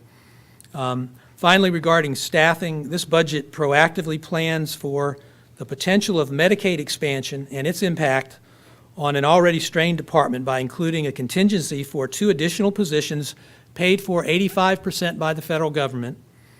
If Medicaid expansion does not move forward, then the extra 15% in local dollars for those 2 positions could be reallocated to other priorities. We think it was very prudent to put that in here and proactive. Obviously, we don't know where that's going to go, but I do know if that mandate comes down on a department that's already stressed like they are, we're going to have a really difficult time, and our turnover rate will remain at 30%. So that's an item that you may have some ability to make some adjustments to. The other Department of Social Service positions are supported in part by state and federal dollars as well. The remainder of the investments that you see here, we've talked a bit about before, but are about retaining quality staff who, even with the modest increases proposed in this budget, are still in an overall, at the overall level of where we were 10 years ago in terms of staffing per capita. So our staff has been doing a lot for a number of years, and while our public safety staffing has grown to deal with the challenges, the rest of the staff have had to do continued work with a growing population. These positions are targeted in areas we believe will make the most difference for the future. A final word in this area, the budget proposes a new approach to addressing our market challenges regarding pay. It proposes a continued commitment to targeted market-based pay increases and an ongoing process for checking our pay against the market on a regular basis through a classification and compensation study that will provide us with an in-house tool to check the market on an annual basis to assure that market pay is going to the most critical positions in the county. Our turnover level is something we need to do more study of, but when we're dramatically out of the market, we know that there's a need to make some progress there. So this budget takes a systematic approach. This is in contrast to every 5 or 10 years doing a really major study and coming up with a huge number because we've fallen so far behind. This is going to systematically every year check the market, do some in-house work, and then as we come to you to how to distribute that 1% market pay beyond the COLA, it'll help us to have the guidance and the data that we need to make some good decisions. So that's significant. You'll see some one-time expense for the comp study and an ongoing expense for this market that we'll look at every year. So that's a good investment in some of this high performance that we're talking about. A few other initiatives in this budget that aren't big cost items. In fact, there's some of the strategic use of one-time monies.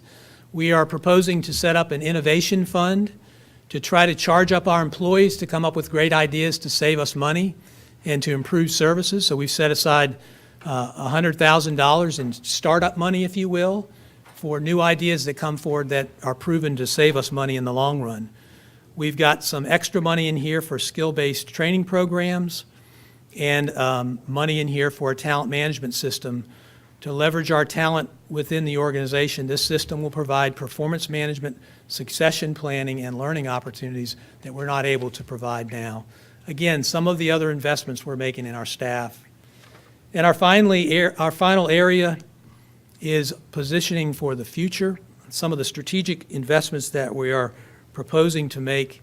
We've talked already about the proactive funding strategy for setting money aside for the courts and the SAFER grant. We've talked a little bit about system improvements with our talent management system, but these are some other areas that we have proposed in the budget primarily using some of our one-time money to do some things that we think are going to make a difference for the future. Given where we are and the changes that we're experiencing and the challenges, if we don't invest in systems to better manage the work that we're doing, I think we fall further behind. The on-base program that you see there, that's a document management system, by the way. We have that partially implemented. This budget proposes, along with those other two items, to expand that system moving forward. A couple other items in this area about the future. I've mentioned several times about the capital program and the use of one-time monies. We have some initiatives even in changing policy around the CIP, strengthening the CIP reserve process to identify and allocate year-end and one-time funds. We're going to recommend adding an additional CIP report by policy that will tell you at the end of each year what is the status of the projects, how much money is sitting out there that's not yet been spent, so that you're better informed and the public's better informed. And one of the things that we have done is we had our capital money in both our general fund and in our capital fund. And that led to some confusion about how much we were spending on capital. So what we have done is we have proposed keeping only items that are under $100,000 in our general fund for capital outlay, and everything above that will move into our capital fund so that there's better transparency and visibility of those things. Most importantly, the changes that we're proposing to make will prioritize items within the context of the budget process, providing more critical review of projects. So both our capital projects and some of the other one-time use are proposed to change in this budget in terms of a mid-year review where you have kind of a wish list in front of you. What we're suggesting is that unless it's critical because of timing, that we move it into the budget process. In this budget, a few things that we're doing to make use of one-time money in a more strategic way. There is a vehicle replacement program proposed in this budget. In the past, we have put not as much money to replacing vehicles as we need to, and we've gotten way behind. So this proposes a new program that will use some of the one-time monies to catch up and then keep up on our fleet. One of the other results of this is that I think we will certainly be able to reduce our fleet by better managing the vehicles that we have under our care. The Innovation Fund I mentioned is one-time monies. Funding for one-time needs in our volunteer stations, we talked about that. We have set up a larger reserve for this Children's Services Act. Because of the changes we've had each year, we need to set more money aside in reserve, so it's used some money for that. The compensation study, the ERP study, the talent management system, and enhancing our jail reserve are some other uses of the one-time money that we think are critical priorities that we'll talk to you some more about. One thing I will say, in the coming year as well, we anticipate having criteria to utilize in making these decisions as we continue revisions to the joint CIP process. We have criteria now for bond-funded projects. In the year ahead, we're going to set up criteria for all of our major repair, replacement, and renovation projects. So that will measure nicely with the changes that we are proposing here, and I think put us in a better position as we look to the future. Also, as a part of these improvements, in the future we'll provide an annual report I mentioned earlier to account for the status of all projects, something that I don't think that you all have had a good opportunity to look at in the past. Because there are some exceptions, staff anticipates that there may be a few items that will come to you at that mid-year review, because we'll have to make a decision before the budget process. So you'll still see a few of those. A couple of those came forward to you this year. Really, the timing was the important thing.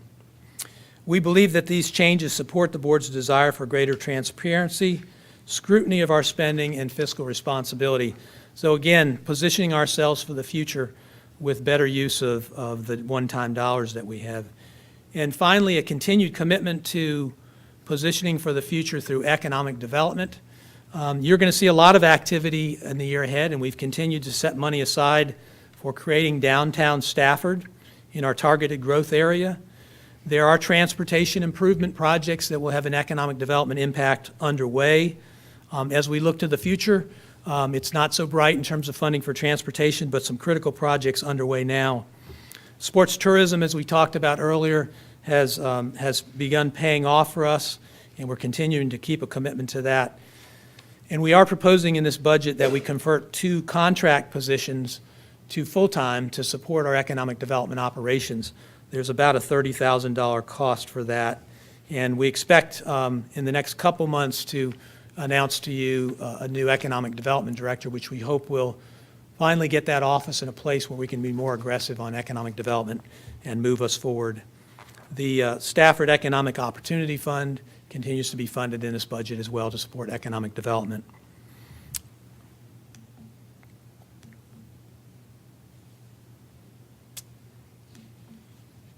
So we think that we are achieving those goals that we've set out, the theme that we've talked about, addressing growth and positioning ourselves for the future.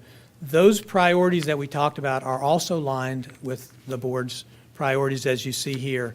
All the items we talked about fitting right in to the goals and priorities that you have set for this county as we look to the future. There are a few other services that we provide, obviously, and I'm going to take just a very few brief minutes to talk about those. Our capital program, you can see to the right-hand side, actually schools and county government, most of the expenditures right now are focused on repair and replacement, major fire apparatus, and some other repair to buildings and facilities. Those things are outlined there. It's a $7.6 million capital program overall, and you can see some of the items that we have funded. Again, mostly replacement and repair. On the left-hand side, the schools, we do have some of the money in that CIP for the same kinds of repair and replacement of facilities. We also have some decisions that have yet to be made about what other things will be funded, particularly as it relates to a new elementary school. We are in the process of working with school staff and preparing to come to the 2 boards with some data and analysis that has been underway for a number of weeks since the boards got together through the joint CIP process. The particular issues there are around what we need to address elementary school capacity as we look to the future. So there is a placeholder in the CIP for that decision to be made, and you will see just kind of a wedge in the CIP until that decision is made. Again, something that's going to transpire over the next few weeks, I think, as you engage with the school board. Our utilities budget, we talked a good bit about this during the 5-year financial plan, total of $67 million. Over the past 5 years, we have put 100 miles of new pipe in place in our utility system, and we were understaffed even before that. So this budget, through some revenue neutral positions, basically saving money and generating revenue, is adding some staff to try to keep up with the heavy load that we have. You look at the 2 pictures that I think you all will recall from our discussion during the 5-year plan. Flushing our systems is a maintenance item that takes a lot of staff time and heavy work, and we need to catch up on those things, and the staff are critical for that. And that really disgusting picture that you see on the lower right-hand side, which we talked about, grease in one of our sewer pipes because we don't have pre-treatment going on with some of the businesses in the community. They're creating some heavy-duty breakdowns and challenges for our staff. So all of the items that you see here with revenue neutral positions and some of these new positions in utilities are really about a big push to be sure that we can maintain this growing system, particularly as we look to the future. Transportation, the items in the tan-colored box are the items that are underway in 2018 and 19. The real story here is that the revenues are not keeping up by any means with the challenges that we face in the future. So we are basically beyond the projects that you see here with a combination of federal, state, and local dollars challenged to do any new projects as we look to the future. This is, of course, a strategic issue. And of course, Supervisor Dudenheffer's providing some leadership on trying to update the list of those priority needs so that the board can take a look at it and set some real priorities for the future. But the revenues are declining, so there's a real challenge here in terms of moving forward with some of the projects, the critical projects, as we look to the future. We just wanted to mention, because we're going to have some hearings on tax rates, but these are tax rates in service districts that are initiated by our citizens because of major dam repairs that are needed. These are the proposed rates that we will have separate hearings on to help fund the dam replacement and repair that's needed there to protect the property values of those citizens. Just wanted to mention that as well to you, as something that's going on. Those hearings on those tax rates will have to happen at a different time than our regular public hearings. So again, I think you all are very familiar with this. So to sum up our budget proposal, we believe it does make strides in addressing growth while also positioning us for the future. It supports community growth needs by addressing significant education needs and mandates. It strengthens public safety through increased deputies and new fire and rescue crew that will evolve into 2 crews as the year goes on, addressing some of our growth pressures. It invests in high performance with important investments in market-based pay and professional development. And finally, it positions us for the future, a future that is even more challenging with the impact of Northern Virginia on us by investing in systems and process improvements and a continued focus on business and economic development. The final slide is our budget process. Our first work session is next Tuesday, beginning at 2 o'clock from 2 to 4. You can see on the 20th, we're going to provide some overview of financial policies and have a joint meeting with the school board, and you can see the rest of the process ahead with us. We will have a detailed agenda broken down for you in advance of next Tuesday. We're going to focus on the general fund as we start. We'll take by functional areas, look at public safety and the issues there, answer questions that you might have, and then move on to the other functional areas, such as community economic development as an example. That should get you well versed in what's in this budget and any changes that you feel are necessary as we go forward. With that, Madam Chair, I'd be glad to answer any questions. That's our proposal for 2019. We look forward to jumping into the process and getting some direction from you all. Thank you very much, Mr. Foley. Does anyone have any questions at this point in time? Must have been very thorough. Thank you. Okay, with that, I'm looking for an approval of the consent agenda. Oh, less the 2 items, number 6 and number 8. Thank you. Cast your vote. Tally your vote.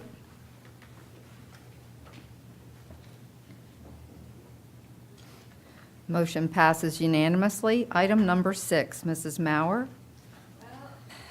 I may not be the most popular person in the room, but I think we need to have a longer discussion about the tax rate. There are 2 reasons I'm actually removing this item from the agenda. Number 1 is there's a typo on attachment number 4. It says 2017, it should say 2018. And secondly, I've been getting a lot of pressure in my district. I've had discussions with my fellow board members on whether or not the 96-cent tax rate is appropriate.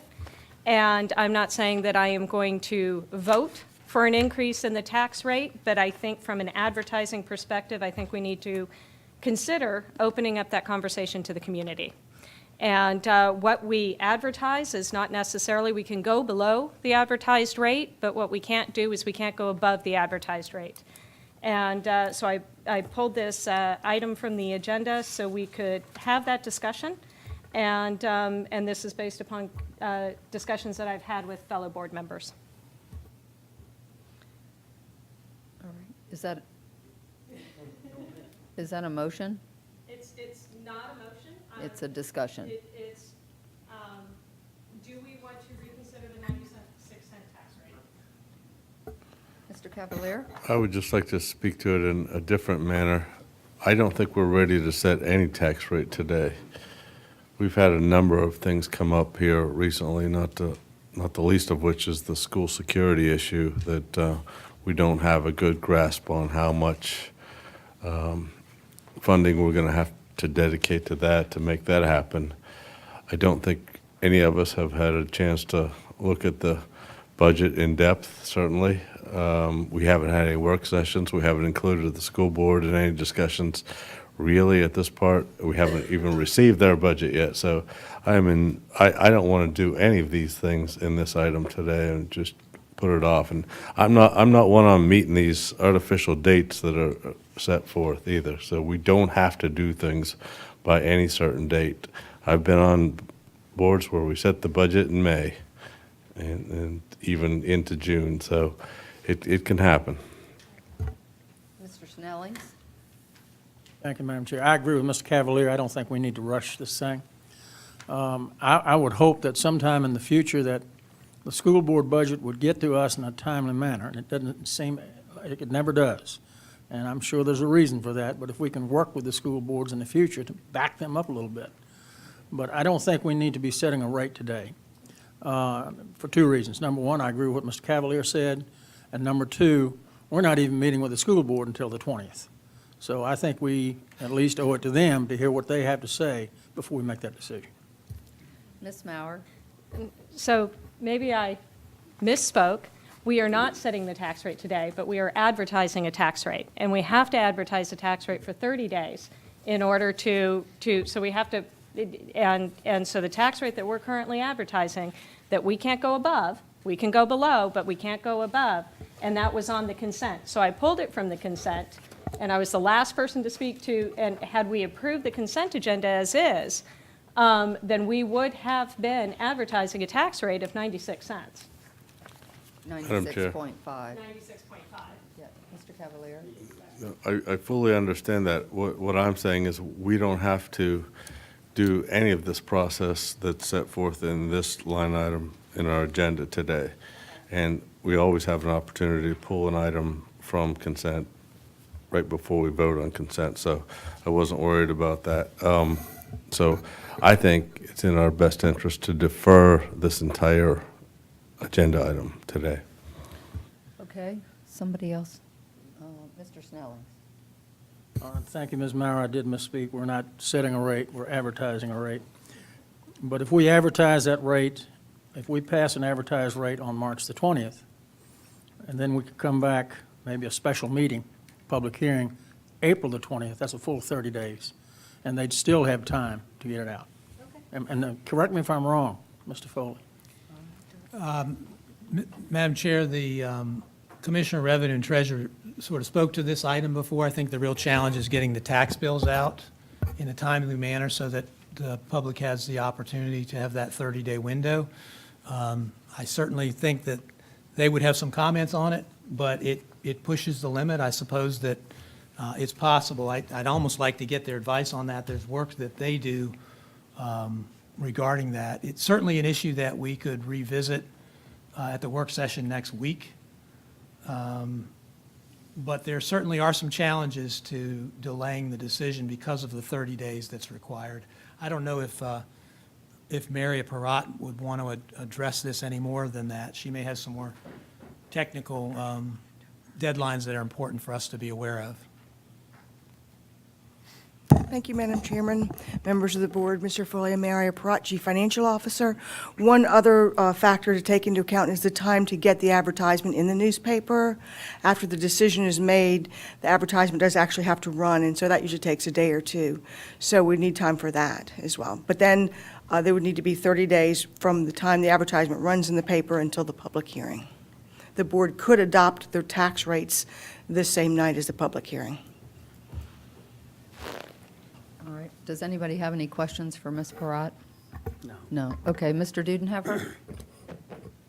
I'm kind of in the middle as far as what I think we should do, but I think Mr. Cavalier is correct here. We've many times in the earlier 2000s, before 2010, we were in May, before we actually set the tax rate and the bills seem to get out on time and whatever, does it, and it does cause, a little more extra work and confusion, but I think Mr. Cavalier is correct in that I'm sure if the treasurer and the commissioner of revenue would walk up, who walked into the room, you can walk up to the podium there, Mr. Commissioner of the Revenue. But I've been here, I've heard all the arguments and discussions before, and I know it can be done, so. So, Mr. Miowski, we're talking about the advertised tax rate and the advertisement that we have to do in the Freelance Star, and how much time do we have, and is today's date that we have where we were potentially going to set the tax rate, is that an artificial date, and how does that back us up, or your department along with the treasurer's office? Oh, I honestly don't know the answer to that because I don't know all of the advertising deadlines. Here comes your... Phew. Thank you. If the board authorized an ad on the 20th of March, the public hearing could be held on 1 week later than previously scheduled to adopt the budget and the tax rates on April 24th. I think we could meet that time frame. So that would push back the tax rate adoption from April 17th till April 24th. It'd be a week. Okay, but wouldn't that would be a special called meeting? That would be a special called meeting, yes. Okay, all right. Mr. Snellings? Ms. Peratt, quick question. Is June 5th tax collection day set in stone? We can move the tax collection date, however, there usually then are implications for the amount of taxes collected prior to the end of the year and during the accrual period, so it could affect our current year tax revenue. Have we ever done it before, to your knowledge? We have done it before, and we did see a slight decrease in our tax revenue. We collected eventually, but it was in the other fiscal year, so it can affect what we have in terms of fund balance, that sort of thing. What kind of define slight? I know I'm I'd putting you on want the to spot. double check with the treasurer, but I think it was less than $1 million. Okay, thank you. Yes, Mr. Cohen? And just either of you, do I remember correctly that one year when the legislature was rather deliberative in their budgeting, that, I mean, it was later than normal, and we still were able to do what we needed to do? I mean, this has happened in the past. There have been years when the General Assembly didn't take action until the veto session or somewhere thereafter. Generally, that hasn't affected us by more than about a week, because again, we're able to do a lot of the work, and then it's just mainly looking at state revenues, primarily for schools. Right. Because the difference in what we might receive under the House and Senate version, it's usually within $100,000. Schools, it can swing a couple of million. So it mainly impacts the school budget rather than the county budget. Okay. So I appreciate, thank you. Okay. And I'm sorry, if I can, the one timeline I am familiar with is the workflow timeline. So if you were to set the rate on the 24th, I need about 2 weeks to do all of my testing and preparing the bill file before I hand it to the treasurer. And then the treasurer needs about a week to print and have the bills mailed. You only have to give 2 weeks to pay. Now, I've mentioned historically folks are used to the month. But you only have to give 2 weeks to pay, so we would still fit within that time frame. I think if you set it on the 24th, it is certainly going to generate a lot of calls and concerns, citizens who are used to getting their bills and don't. The treasurer's not here, but I think the biggest concern they're going to have is getting their printing rescheduled. Everybody in Virginia mails at the exact same time, and those printing dates, since we outsource the printing, they are slotted, and it's like a machine in these printing companies. So to move that date could be a concern, but I don't know. That's something the treasurer would have to work out with the printer. Thank you. Madam I do want Chair. to say, if I could, I appreciate this was polled so that we could have a more deliberative process, but I think Mr. Cavalier has a point that I'm leery of doing it tonight when we don't have as much information. And I appreciate the issue, but if you already know that we're looking at that, then they can already start looking at trying to change the date of printing. Madam Chair, Really? I think it's clear that the board would like to pursue this further, and that there won't be any support for setting a rate today. This is a difficult place because of the requirements of the state. So I guess I was just going to say that we can leave today's meeting and come back to you next week at the work session and give you some options on how you can pursue this. We'll let you know how far we can push it and still get the collection in. It may be that the due date could be pushed back a couple weeks, but we're going to have to talk to the treasurer about the printing challenges and all those things. But obviously, it seems to be the intent of the majority that we look at some other options. So obviously, if you all want to proceed differently, that's fine, but we can come back with more information next week at the work session. Madam All right. Chair. Ms. Shelton? I understand that this is just the advertised rate, so if we advertise at .99, what it is now, then if we come back after our review of the end done and complete our analysis, that we could come back with a lower rate. But by approving a higher rate now, and I'm sorry, I know you're not ready to approve a rate, I'm not ready to approve the budget, because I agree, we haven't even seen the school budget yet, but it makes sense to me that we would advertise the .99 rate, sorry for who doesn't like that, but advertise the .99 rate, because we could adjust it later and we wouldn't cause the angst to our staff and our citizens.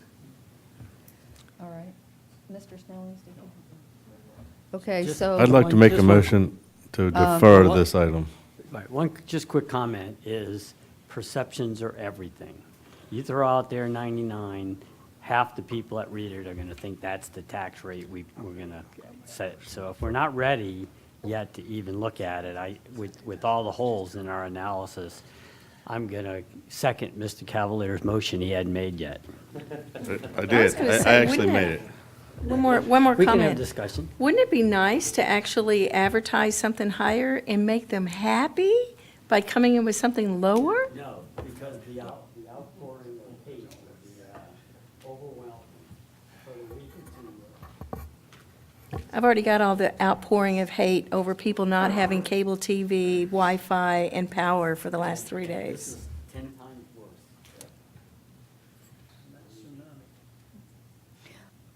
Okay, so, excuse me.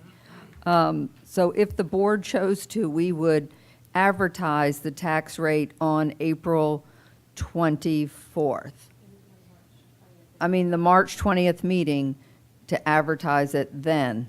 Well, I think, Madam Chair, Well- I think if I heard the county administrator correctly, he's going to come to us at our next work session, which is next week, and give some recommendations. Is that Yes. correct? Yes, sir, and I think the 20th has been thrown out because of the school board meeting as an important Right. part of the budget process, and we'll assess the schedule according to that action on the 20th, and let you know about any other options that you might have.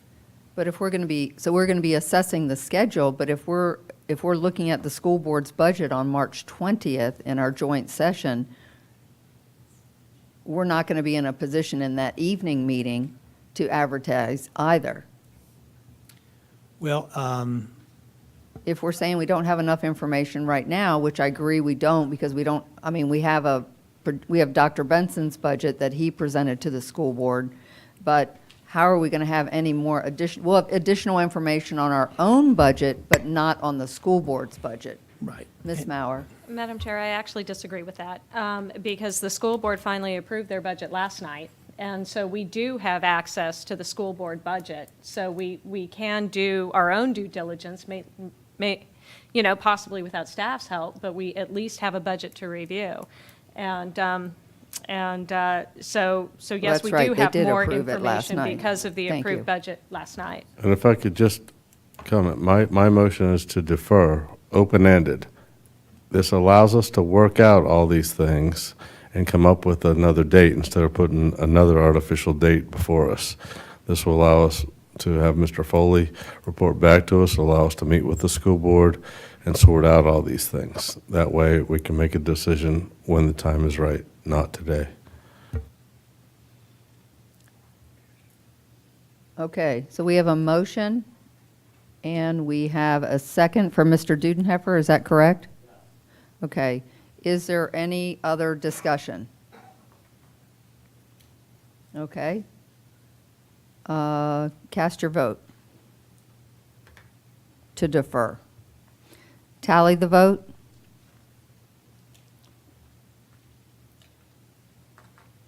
Okay, the motion passes 6-1. All right, thank you. Now we have item number 8. Okay, item number 8, temporary uses, and Mr. Harvey, I think I'm going to need you. I have gotten some feedback from a couple of planning commissioners, and want to make a couple of observations. Number one, when we run something through CEDC where we have more discussions and more information, we should include the CEDC packet in with the proposed resolution. We have a blurb in there that said we discussed it at CEDC, but having that actual packet would be helpful for this board packet, and that's just a comment that I hope we can do in the future. But secondly, there are some concerns that are coming up with the way this is particularly written, and it's for temporary uses. I was under the impression that this kind of was generated because of the fair. As we were moving the fair, it looked like we didn't have a zoning category where the fair could operate, if I'm remembering this correctly, but somehow, the way it's written, we could have people put a trailer on an A1 piece of property and take 2 years to build their home with a trailer sitting on this. Can you just give a little bit more information on where this came from and what we're actually sending to the Planning Commission? Certainly, Ms. Maurer and Chairman Baumke. The issue comes up in this, a lot of factors from the standpoint that our zoning ordinance does not right now allow for temporary uses. It doesn't define what they are. It doesn't set any parameters. Staff, if we've approved anything in the past with a temporary permit, it's been on somewhat of an ad hoc basis using what we think might be decent judgment as far as how long a specific issue could be on a specific piece of property. This definition of temporary use would allow that use to be on a property regardless of what the zoning is. But speaking to your specific question about a trailer for someone building a house, yes, it could potentially happen under this proposed amendment. It would be an issue that would go before the Board of Zoning Appeals as a special exception.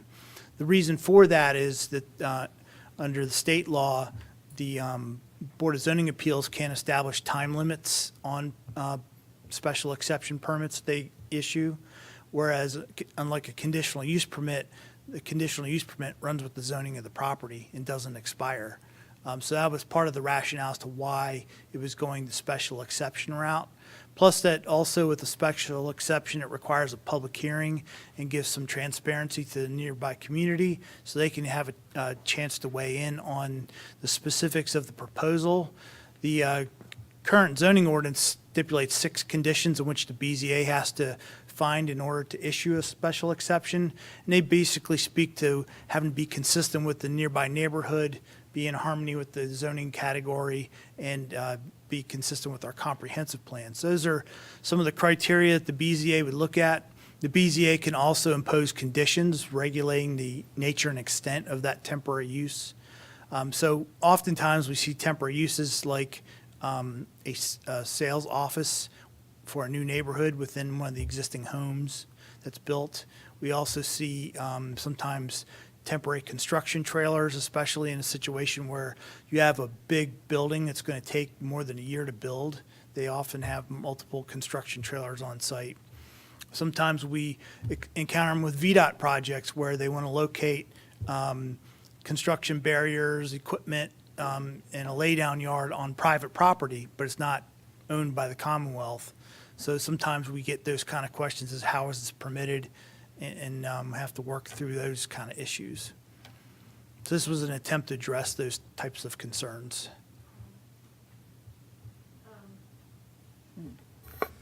Well, we're talking about structures that are up to 2,500 square feet, which is large, bigger than some houses, bigger than my first 2 houses, and a period of 24 months. And I am just highly concerned about the unintended consequences of the way this definition has been written.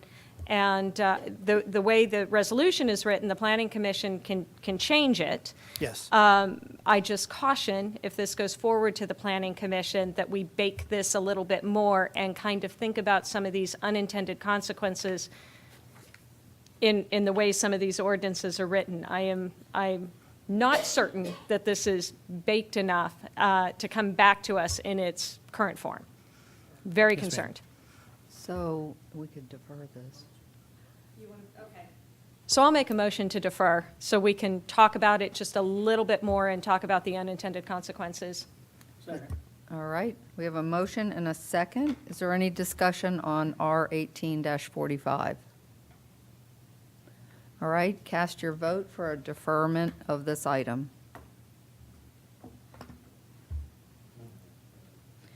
Tally the vote. Motion carries to defer this item. Thank you, Mr. Harvey. You're welcome, Madam Chairman. And may I ask for clarification? Was this to be deferred to come back to the board or back to committee? Back to committee. Thank you. Committee. Thank you. Okay, let's see, that finishes the consent. We have one unfinished business item, item number 17. Mr. Zaraf. Planning and zoning, consider a reclassification from the R1 suburban residential to R2 urban residential on temporary plat 46B-1-14 in the Falmouth District. Good evening, Madam Chairman, members of the board. Mike Zaraf, the Planning and Zoning Department. Can I have the computer, please? Thank you. I'm here to provide a brief summary of the Falmouth Heights reclassification request. This is a proposal for a zoning reclassification of subject property from R1 suburban zoning to R2 urban residential medium density zoning. The site's approximately 1 acre in size. Roy Wingrove is the applicant with Charlie Payne as the agent. Site is on Wythe Court in the Falmouth Heights subdivision off of Forbes Street. This is an image of the zoning map. The yellow shading represents R1 zoning. The property has been zoned R1 since on or before 1978, as well as all the properties surrounding this property. This is an aerial photo showing the existing conditions. The site includes the Pleasant Valley Community Pool with associated outbuildings. The pool is approximately 40 years old, dating back to the late 1970s. The photo on the left shows the condition of the pool in operation back in 2012. The image from last August shows the pool is closed and not in operation. That's on the right. The applicant is proposing to remove the existing pool. Due to its age, the pool is in need of costly maintenance repairs in order to make it operational again. To offset the cost to remove the pool, the applicant is proposing the subdivision of the property for the construction of 3 single-family detached homes following removal of the pool. The general development plan here illustrates the site layout for the three single-family homes that would replace the pool. The 3 lots are proposed to be evenly subdivided among the parcel.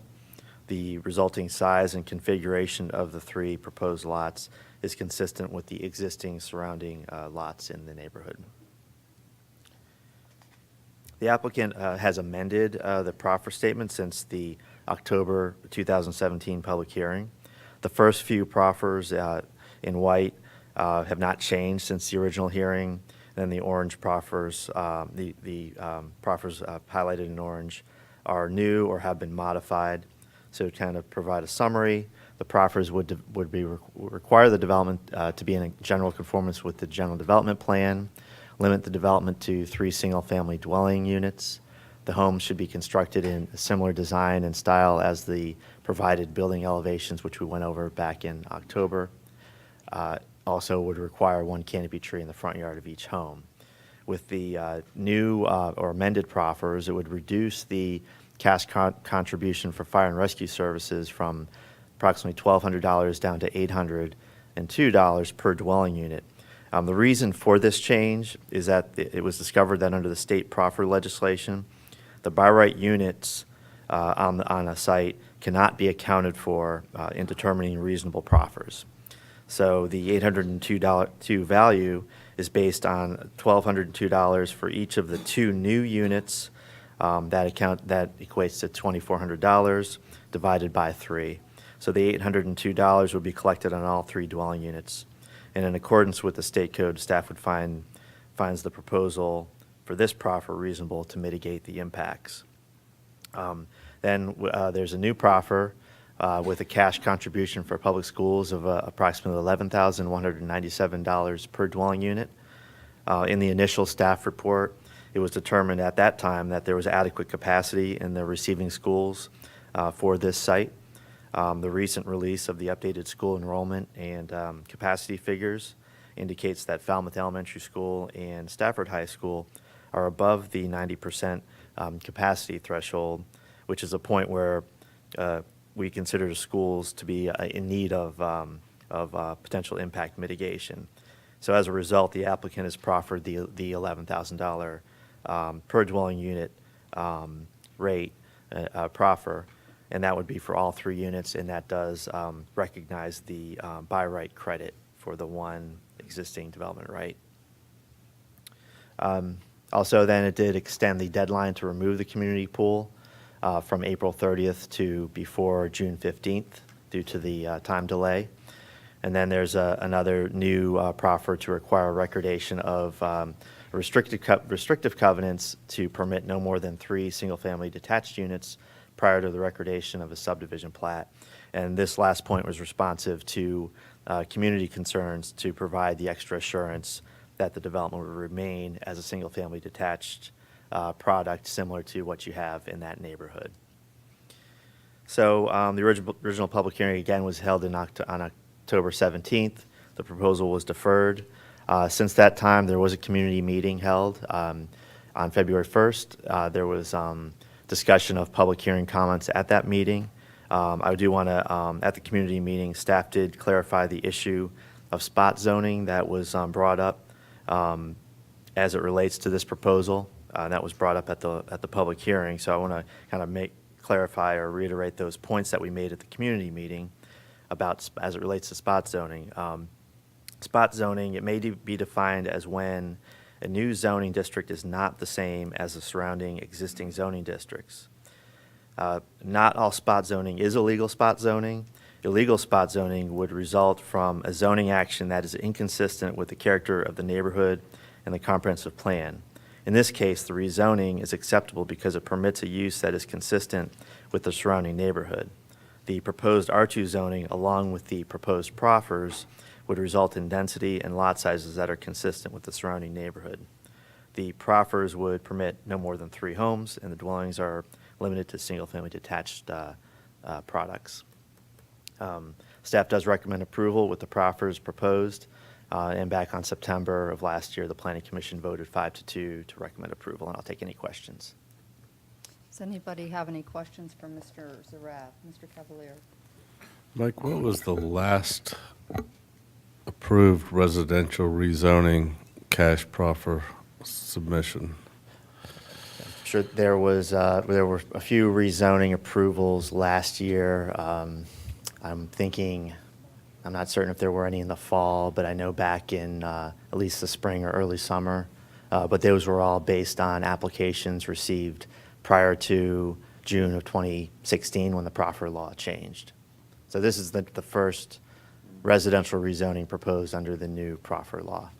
No, I don't think you heard my question. What was the amount of the proffer per unit? For single-family detached, I'm not certain the exact amount, but I know in previous cases it generally ranged around somewhere between $20,000 to $30,000 per unit. Yeah, that's. I think it's closer to 30 than 20. Now, the other question I had was why the delay on the demolition of the pool? The further extension? Yes.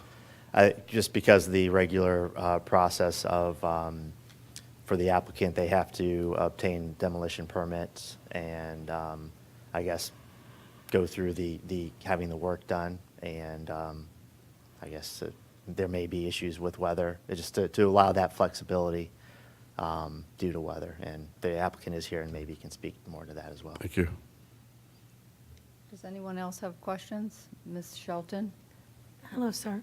I have a question. Can you go back to the photograph that you have on the where you're looking down? Not that one, that one. Yes. This is my education, if you don't mind. Yeah. You said that the adjoining neighborhoods are R1, and they're a third acre, and this one's going to R2, and those are a third acre? Why the difference?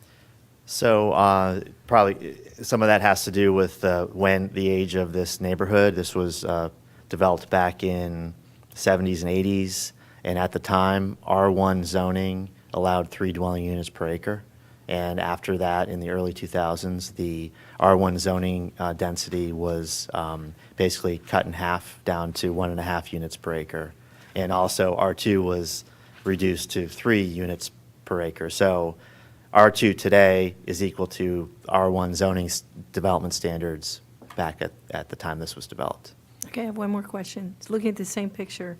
Are the setbacks, you said the setbacks for the current R2 are equal to the setbacks that we see in this picture? When I'm looking for side to side. The The side to side setback, the distance between the houses here right. are equal to what we had then? Or are those larger houses, is that why it doesn't look like it's equal? I'd have to go, I'm not certain the exact setbacks of these existing homes. Any new home today is going to have to follow the current standards. It just seemed like they were closer together, so. That's why I wondered, maybe they're just larger houses. Let me check the. You can go do that. Yeah, so they show 10-foot building restriction lines. So they show footprints, potential building footprints. It does look like they don't fully go all the way up to the 10-foot building restriction line in all cases, but looks like 15 to 20 feet setbacks on each side. Thank you, sir. Does anyone else have any questions? Okay, would the applicant like to, it's not a public hearing, but I thought maybe Mr. Payne could address Mr. Cavalier's question regarding the proffer, Sure. why the proffer amount is where it is. Sure, thank you. Madam Chair, and other members of the Board of Supervisors, my name is Charlie Panthalaw from Herschel Fleischer, and we represent the applicant. Appreciate your time and attention this afternoon. I'm usually here before you in the evening, so threw me off a little bit. And always enjoy following the budget discussion, especially when talking about land use matters. But nonetheless, appreciate your time. And just to answer Mr. Cavalier's question, you may recall that there's been a delay since the last public hearing in this matter, and what we had built in before was adequate time to pull the permits, and then weather permitting and lining up the contractor to make sure that we did it in a timely manner. And especially if we set a deadline for that purpose, if we couldn't meet the deadline, we have to come back here to get a proffer amendment just to be able to move forward with the unit. So that was just to build in enough of a buffer to get it done. But my client is absolutely motivated to get this done as soon as possible. Staff had noted we had a community meeting on the 1st of February. More than a handful of people from the immediate area showed up to this property. Their biggest concern is the fact that this pool has been there pretty much in this condition since 2012. So we were solution generated and focused in that meeting. I think we had a very good discussion about what we're proposing, very consistent with what was approved, as staff had noted, in 1978. The zoning ordinance allowed 3 acres per unit under R1. So this proposal is very similar to that. In fact, pretty much the same size lots as to what was done in that development historically. So the legacy lots that are around us are very consistent with this proposal. And as part of that, they wanted to make absolutely sure that not only in the proffers will we be limited to single-family detached home, but we would also include a covenant to that effect. So a covenant will be recorded prior to any of these units being up. In fact, they'd be recorded prior to the subdivision plan being approved. That's what's in our proffer statement. So we added an extra layer just to ensure their concerns. All right. Mr. Payne, do you know, would the applicant be willing to move the date up of the removal of the pool? May 15th or the end of May? My intention is to try and get it done as quickly as it can. I don't know how long the permits will take to get. Once I have the permits, I would contract my contractor to review it immediately. So your goal is to have it done as quickly as possible? Okay. Again, the only reason for adding in the additional time frame is just sort of the unknown of what, weather and getting the contractors lined up. But the goal is to absolutely move this forward as quickly as possible. Okay. Mr. Cavalier? If you can't do the complete demolition that requires the permit, the concerns I'm getting from people say that it's just, one, an eyesore, of course, and two, it's a safety hazard there. So what measures could be done before demolition to make it safer? It's fenced in. It's fenced in, and it has been treated since, of course, it had to be treated again for mosquitoes this year, but it is fenced in, and it'll be treated again prior to that. But again, the goal is to be able to get in there, weather permitting, to get in there pretty quick, and of course, got to get the permitting, the demo permits in place first, which should not take very long, I don't think. All right. Does anybody have any other questions? Ms. Shelton? I don't have a question. I was just going to make a statement. I actually visited that property this past week and saw the fencing and saw that it was very secure. In addition, I've received several emails from people that live in that neighborhood, and one of them did not go to the community meeting, and they said that because of the work that's been done before or to the state to kind of meet some of those needs, that they were now supportive. And so I will be agreeing with this today. Anybody have any other questions for Mr. Payne? Okay. All right, thank you, Mr. Payne. Thank you. So since this is in my district, I am going to move for approval of R8, 018-01. I'll second. Second. Okay. All right. And any discussion from any of my colleagues? Okay. So I just would like to just remind everybody that the developer actually came in and met with Mr. Zaraf before he purchased this property back in October 2014 when he contacted me. And I said, you need to go meet with the planning staff. So I want people to know that the developer did not hold us hostage. He actually did his homework before he purchased the property. I also had a second town hall, as Mr. Payne indicated, and we addressed all the issues. And I personally walked the neighborhood this past Sunday for 3 hours with the proffer amendment and knocked on everybody's door that lives on that street. And they were all very happy, as you can indicate from some of the letters that have come in, that they were concerned about the easement, the dedication to the deed in the event something happened to Mr. Wingrove and he wanted to sell the property. They wanted to know that there will be 3 homes there, no townhomes, no apartments or anything else. And then their other big concern was how quickly was the pool going to be removed. And I can tell you they are all very happy. So with that, I would move for approval and cast your vote. Oh, any other discussion? I thought I asked my colleagues before. I said, is there any discussion? Well, you didn't look this way. Oh, I'm sorry. That's okay. Just very quickly, I supported this on the planning commission, so because the neighbors were very strongly concerned about the mosquitoes and the fact that they wanted homes and not anything larger.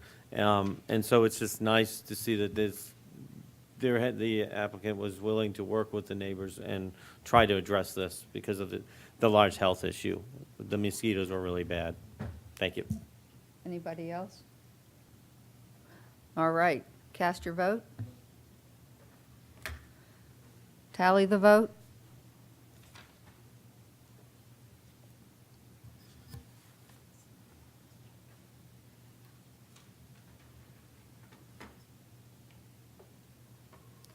Motion passes 6-1. All right, thank you. We're moving right along to item number 18. This is under new business. Public Works, consider granting partial relief from the right-of-way dedication requirement along White Oak Road. Proposed resolution R18-46. Mr. Dayton.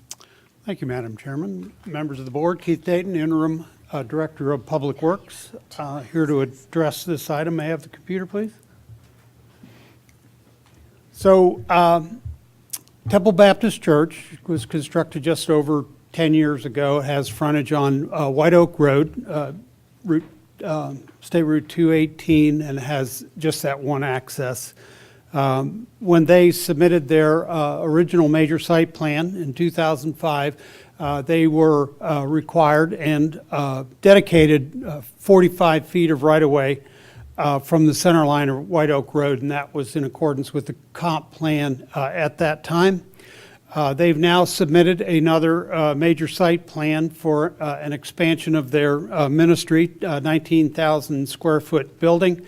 That has brought them back into the requirement for dedication of right-of-way, and our comp plan has now changed where White Oak Road is planned for a 4-lane divided highway and requires 110-foot total right-of-way, which means 55 feet on the side of the Temple Baptist Church. So they were asked to, required to dedicate another 10 feet of right-of-way. What happens is that 10 feet of right-of-way will encompass a monument sign that they have. They have requested a partial relief for the dedication of right-of-way to kind of box out the area around the monument sign. The Stafford County Code does have a provision to grant some relief for right-of-way dedication when it does not create a nonconformity, increase in existing nonconformity, in this case that would not happen because the existing and proposed buildings are all far enough away. So this is the site and the frontage of the church. You can see that does not change. The proposed expansion will go to the right on this picture in that area that's been cleared and graded, so not any closer to the road. And the sign itself is in a small island between the two entrances along White Oak Road. You can also see it in this graphic that I have. It's to the right is the circled area, is the area in question, and they are looking for a 5x5 area to set off the around the monument sign. So there's not a problem or a conflict with our ordinance in granting a waiver, and the signs are not subject to any setback requirements, so there's no issue with leaving the monument sign in place. We do believe that the full dedication of 10 foot of right-of-way and forcing to relocate the sign is certainly a significant and an unexpected financial burden on the part of the church. If you do grant relief, ultimately, when a project comes through there to make that 4-lane, that area, small area, would have to be purchased as right-of-way, and as the project would be required to relocate the sign, replace the sign as part of a project expense. We do recommend granting a waiver from the full right-of-way dedication to set off that area around the monument.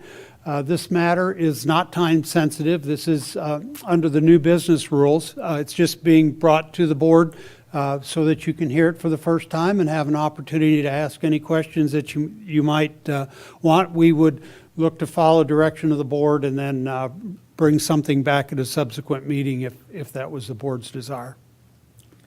Thank you, Mr. Dayton. That's all I have, if there's any questions. All right, Ms. Shelton?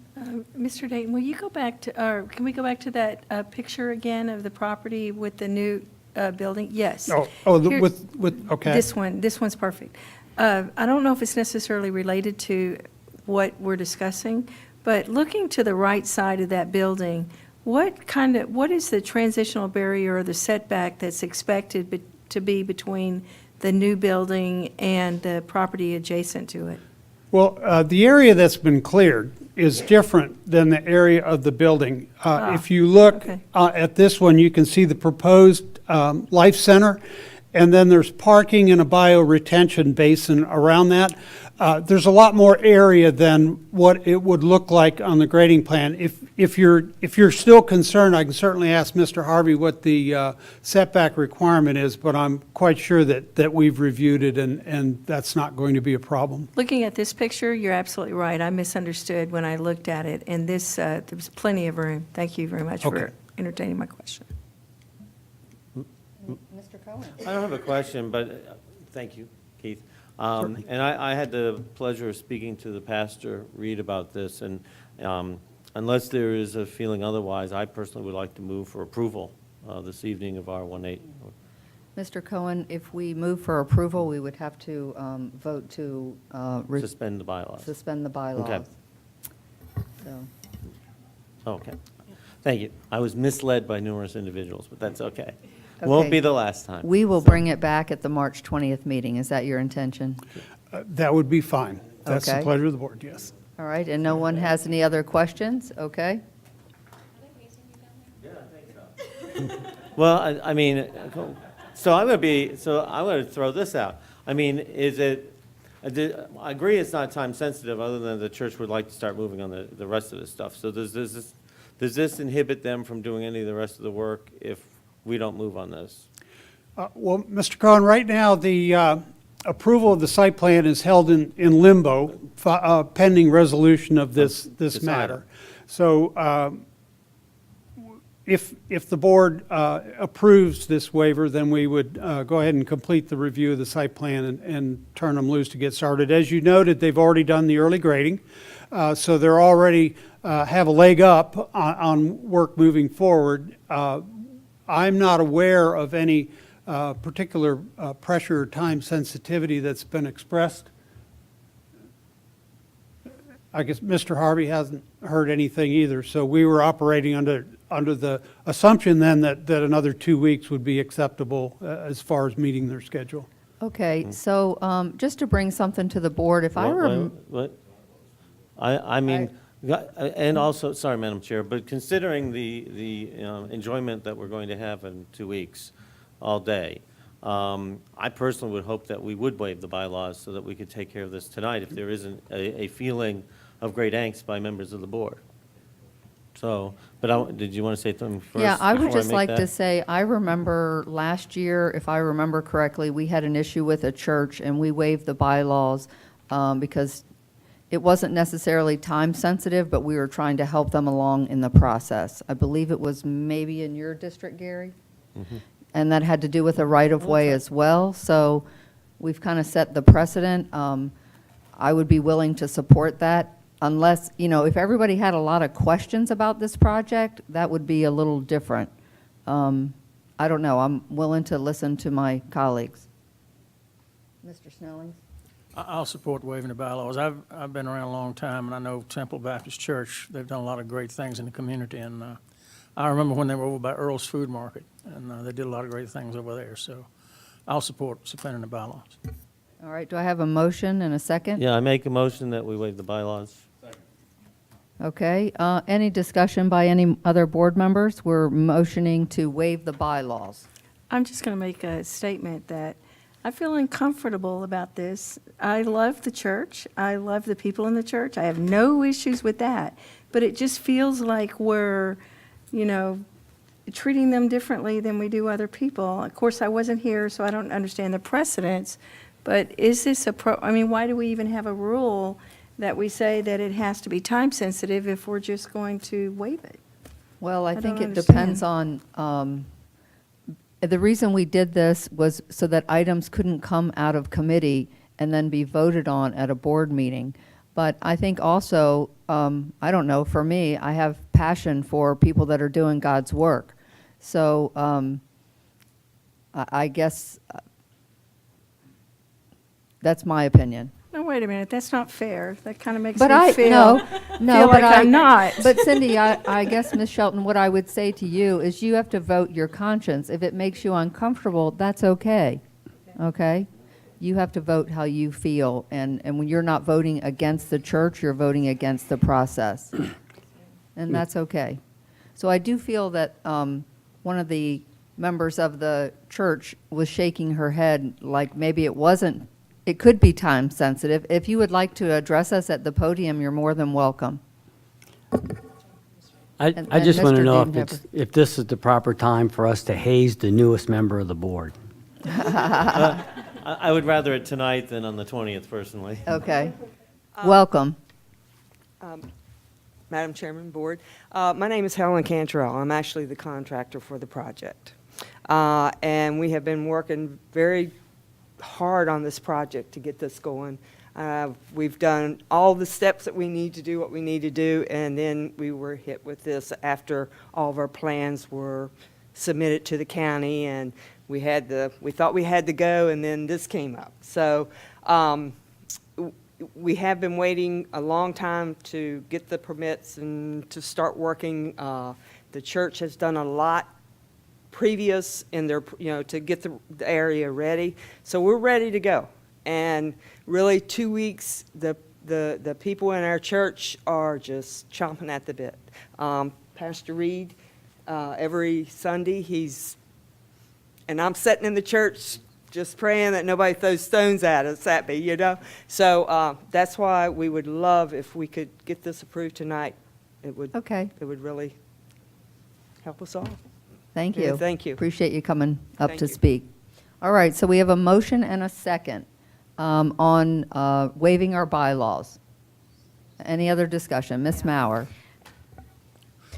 So I'm really big on process, and a lot of the reasons that we have items that come up for new business and then go to old business is because we deal with a lot of weighty, controversial, need a lot of information items, and one meeting isn't generally enough for the public to respond.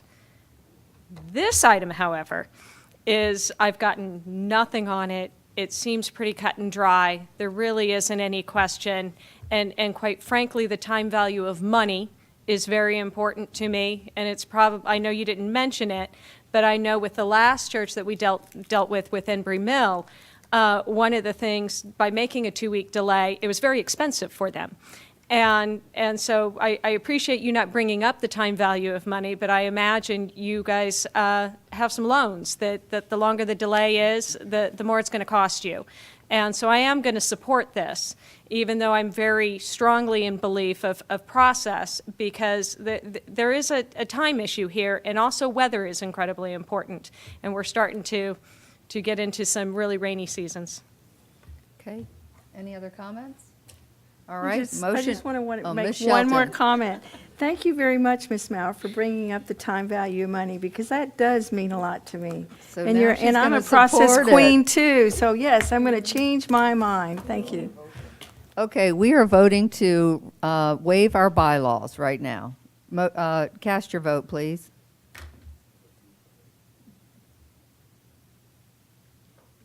All right, motion carries. I Do we move have for a approval. motion? Thank you. All right, motion and an approval, and it is item 18. It is R 18-46. I second it. Wendy seconded it. Okay, cast your vote.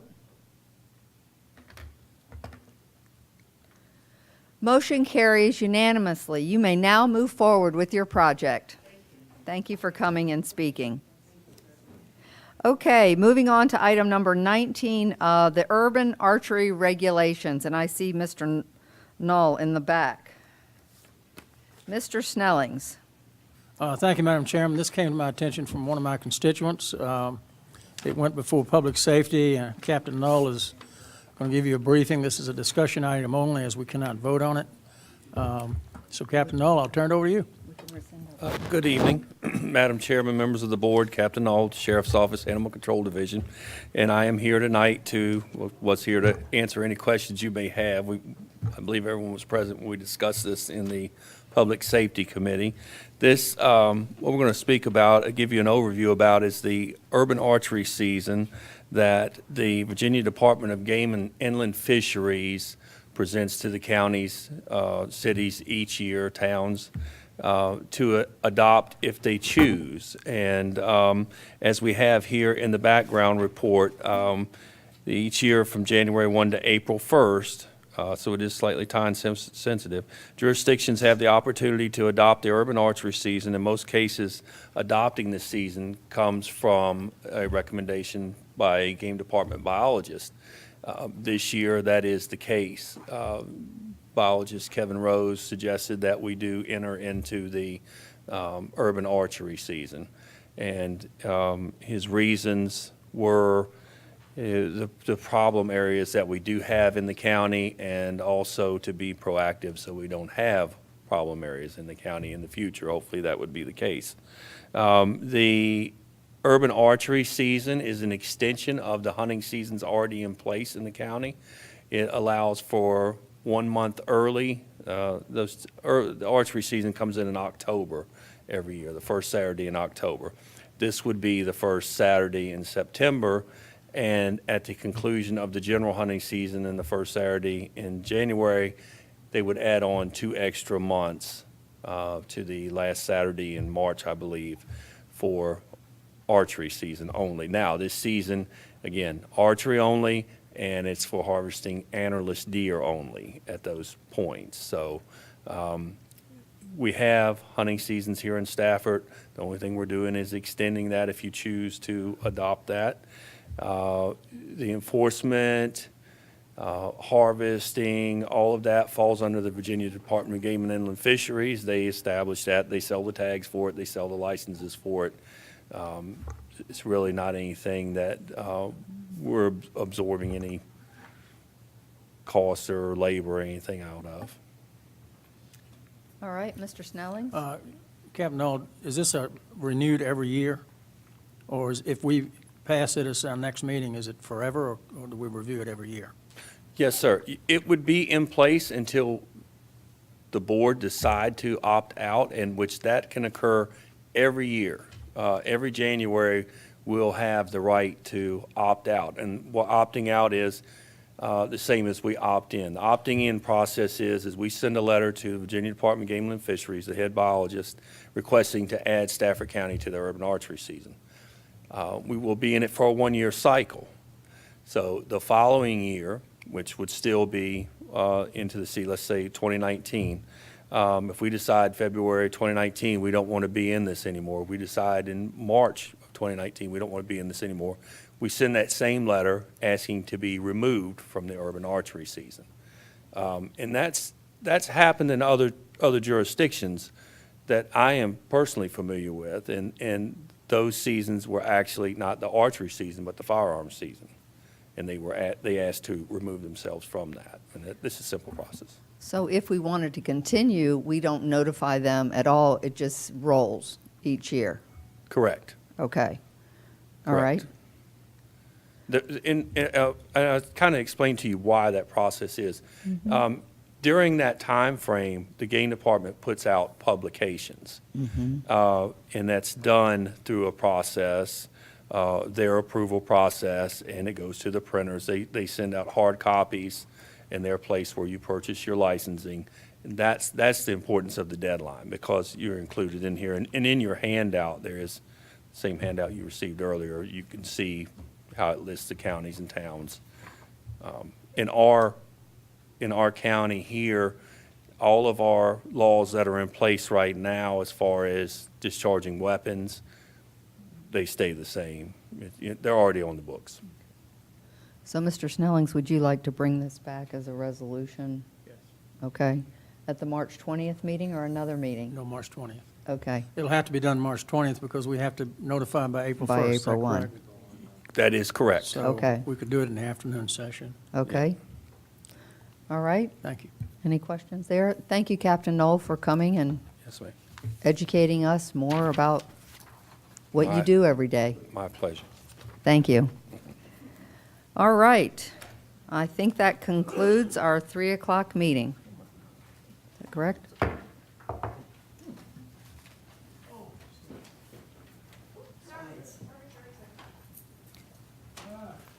Oh, thank you. They got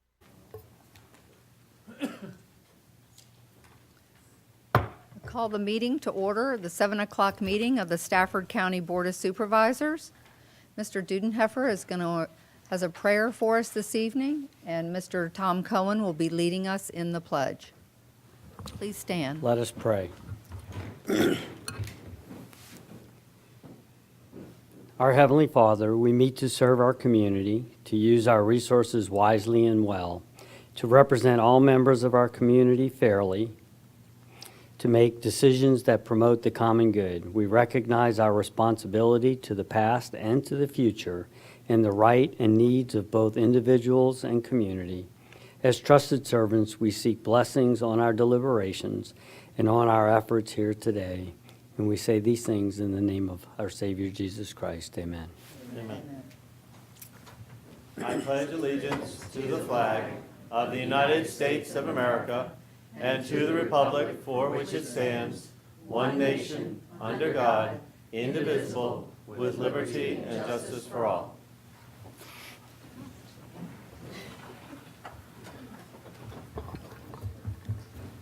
I am pleased to introduce Mr. Nathan Seckinger. Mr. Seckinger is a teacher and a librarian at Gale Middle School and was honored as the 2017 Librarian of the Year by the Virginia Association of School Librarians. If you could start coming down, that would be great.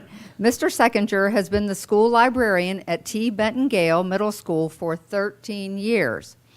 Mr. Seckinger is a national board-certified school librarian who also teaches English at Germanna Community College. So I'm going to come down. Yep. So we wanted to recognize you. It's too bad it didn't work out to do it when the library system was receiving their 5-star rating. But we wanted to recognize you because everything starts with reading. It's all about reading. And once kids know how to read, they are empowered to do so much. So with that, and we are so excited because this is an unbelievable honor.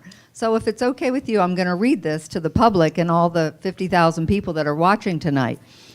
Whereas Nathan Seckinger is a national board-certified librarian who has served as librarian at T. Benton Gale Middle School since 2004. And whereas Mr. Seckinger has been innovative and forward-thinking during his tenure at the Gale Middle School, keeping abreast of new concepts designed at keeping children learning and engaged. And whereas Mr. Seckinger is a proponent of makerspace, or creating an area where children can learn through project-based learning, making their own learning and making it visible. And whereas Nathan Seckinger's efforts have positively impacted thousands of students over the years, and whereas Nathan Seckinger was named 2017 Librarian of the Year by the Virginia Association of School Librarians, and now, therefore, be it proclaimed by the Stafford County Board of Supervisors on the 6th day of March 2018 that it be and hereby does recognize Mr. Nathan Seckinger for his service and dedication to the students of T. Benton Gale Middle School.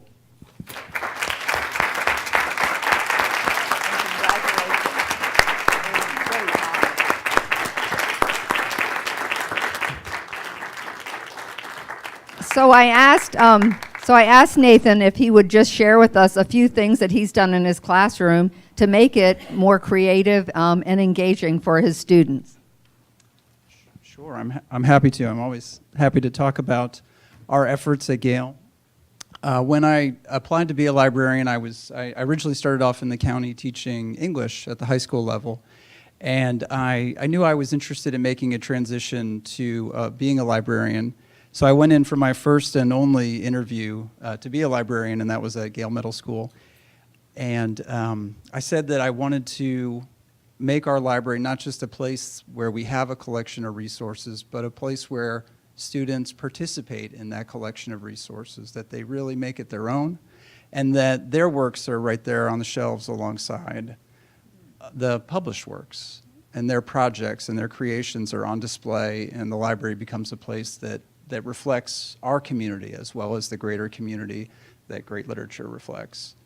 And so that's essentially what I've done from that point on, is tried to make our students' work just as present in our library as all those great works of literature that we have on the shelves. That's great. That's great. Congratulations.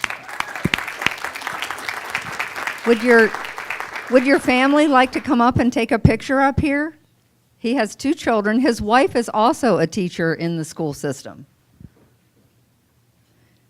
And we have Ollie, and what's your daughter's name? Rena. Yep, and Ollie is at Falmouth Elementary. Rena, would you like to stand, or you want your mom to hold you? Oh, of course. Okay. All right.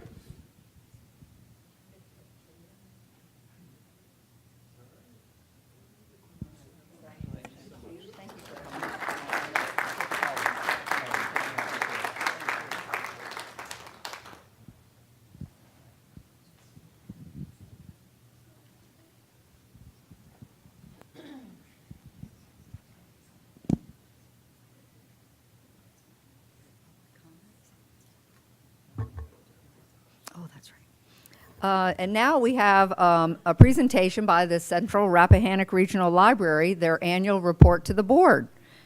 Martha Hutzel and Rebecca Purdy. Good evening, thank you. I have to say, I'm still admiring the red sparkly shoes. Need to get a pair of those. I'm Martha Hutzel, the Director of the Regional Library System, and this is Rebecca Purdy, our Deputy Director. So good evening, Madam Chairwoman, members of the Board of Supervisors, Mr. Foley, and all of the staff present and everyone in the audience. We'd just like to take an opportunity once a year or twice a year when we can to talk about all the various things that we do at the public library in service to the community. Do we need to say we have we have it. Everyone Yes. has it? Oh. Wonderful. One of the fantastic things that we do is literacy and education. We do a lot of that in partnership with schools, including Gale Middle School. If you're not familiar with Pause for Reading, that is when specially trained therapy dogs from the Blue and Gray therapy dogs come in and children can practice their reading skills to non-judgmental listeners. The dogs never correct their grammar and never correct their pronunciation. Of course, Cafe Book is something that Mr. Second Year is very familiar with because we do that at Gale Middle School as well as many other middle schools in the community. And that's lunchtime book discussion of middle school kids. They can go, instead of having their lunch in the cafeteria, they have it in the library, a bagged lunch, and they can go in and talk about all the books that they've read and have a book discussion. Of course, the year would not be complete without the summer reading program. Over 9,000 people signed up in all ages for the summer reading program. That is system-wide, not just Stafford County, of course, but it's always a successful program, and we absolutely love offering that to everyone in the community for all ages. And just continuing the theme of literacy and education, it's a main focus for us. We support the schools and students through books, workshops, and free test proctoring for those students who are either homeschooled, driving schools, or college or postgraduate work. They can come in and have a test proctored. Generally, those are on computer, but sometimes they're in print, and we proctor those tests for them for free. And then we offer, of course, early childhood education workshops for childhood educators, and they can come in and have those several times a year, and we run those, and those are no charge to the educators. No one ever thinks of the library in terms of workforce development, but it's a major focus for us and has been for a number of years. We play a key role in workforce development by assisting with resume writing, online job applications, and computer training classes. You really cannot apply for a job these days in a paper application. No one has them anymore. And so you have to do those online. And we're happy to sit down and help people with that process. We partner with Rappahannock Goodwill Industries at our newly named Howell branch, and we have a job help center. They provide the laptops, and we provide the staff and the site. And we work one-on-one with people looking for a job.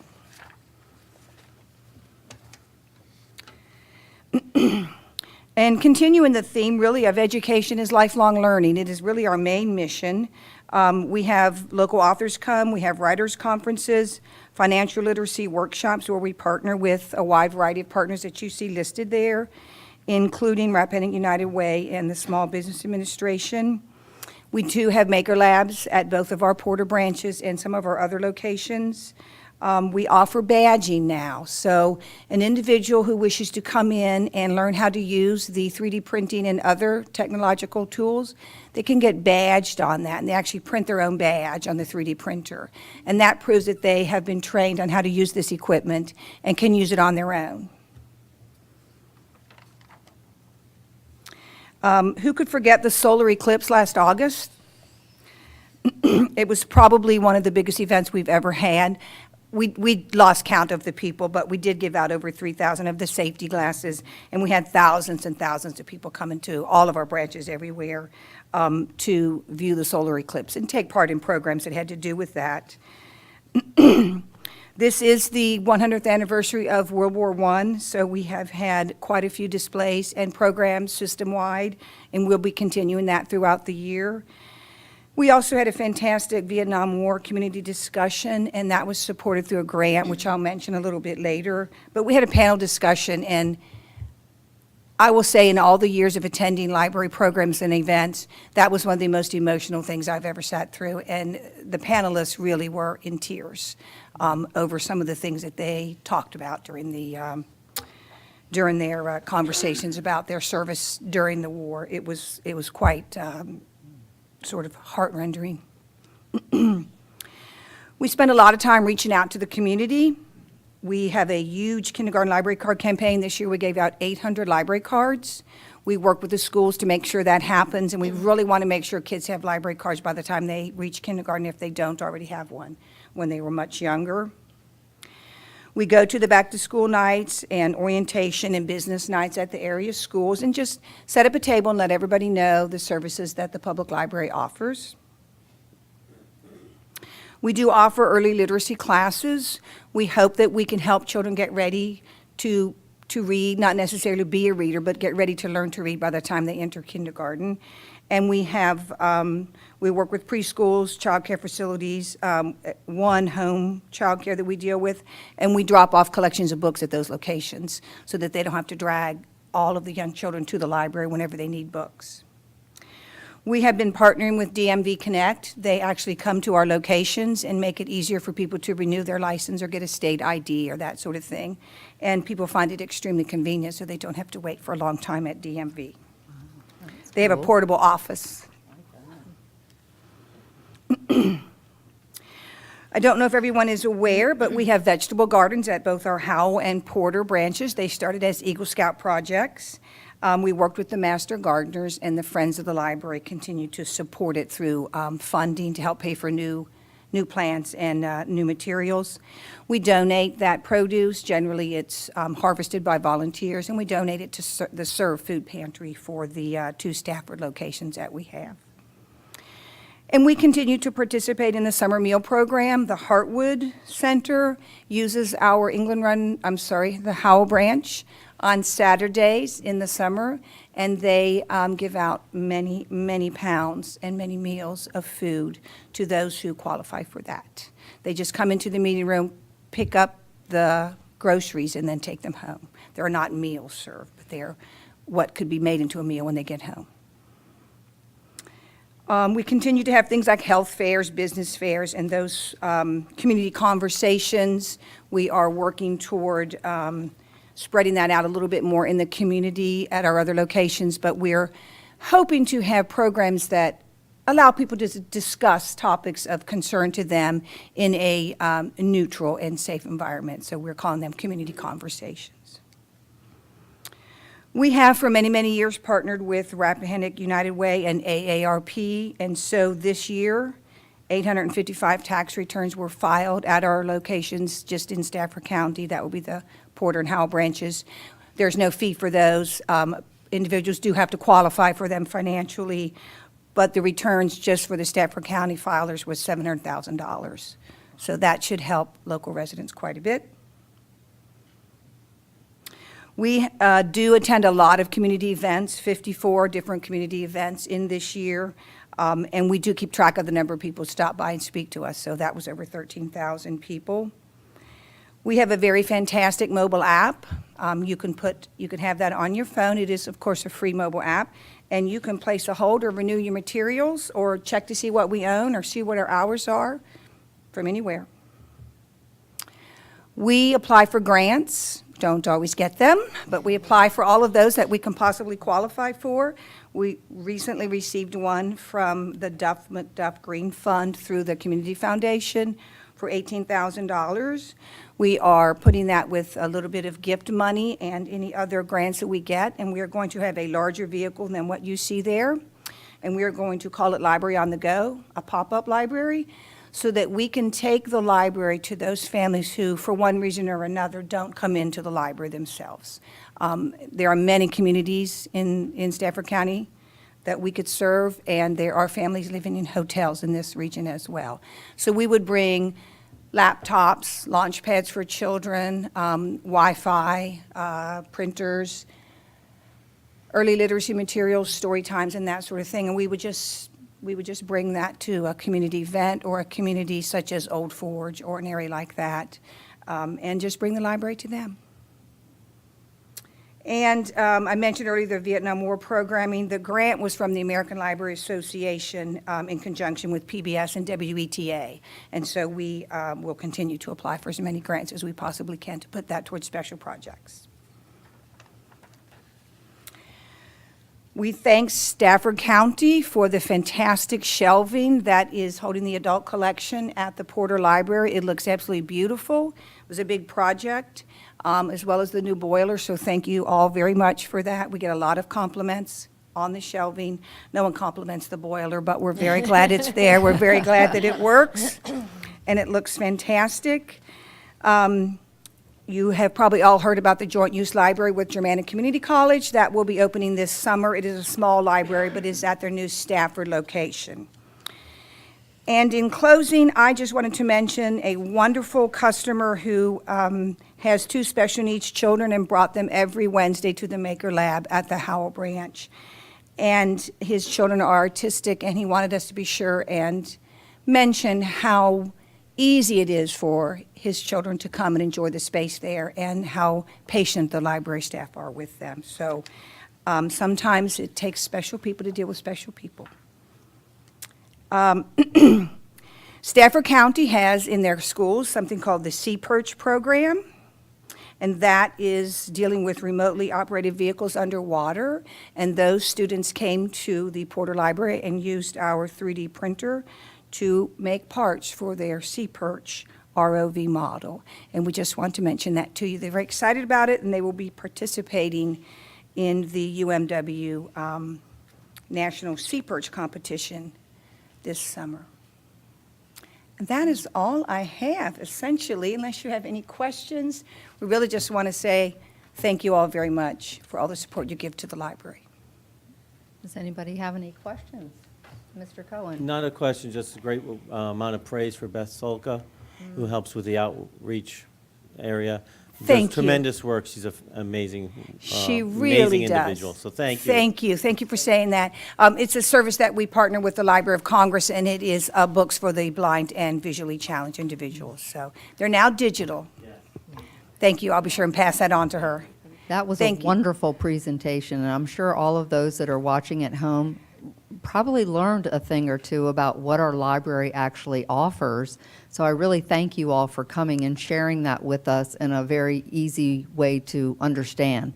And I mean, I learned something new. So again, thank you for all your efforts and everything you all do in your library system. Thanks very much. And thank you all seriously for your support. It really does make a gigantic difference to us. We really love what you do for us, so thank you.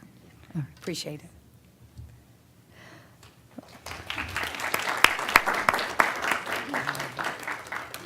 Next, we're going to move to public presentations.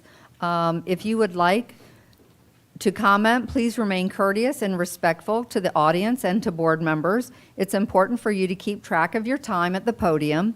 The board would like to give all interested individuals a chance to speak and stay on schedule so to ensure that everyone will have enough time to address the board. If you spoke about an item during the afternoon session, you may not speak about that same item again this evening. Each speaker is allowed 3 minutes to address the board. Please speak into the microphone slowly, clearly, and loudly. Begin by stating your name and address. Please refer to the light on the podium to monitor the time of your presentation. Green indicates the start of your presentation.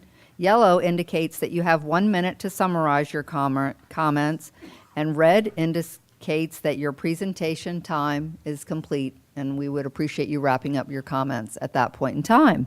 And with that, I have one speaker card. The person that signed up is Mr. David Starr.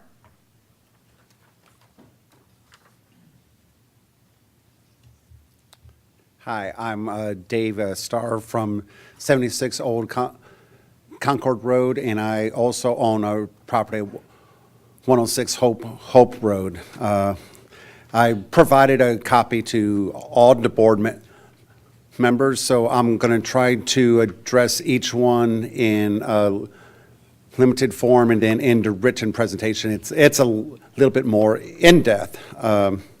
Want to first start off with requesting the assistance. I've already reached out to Ms.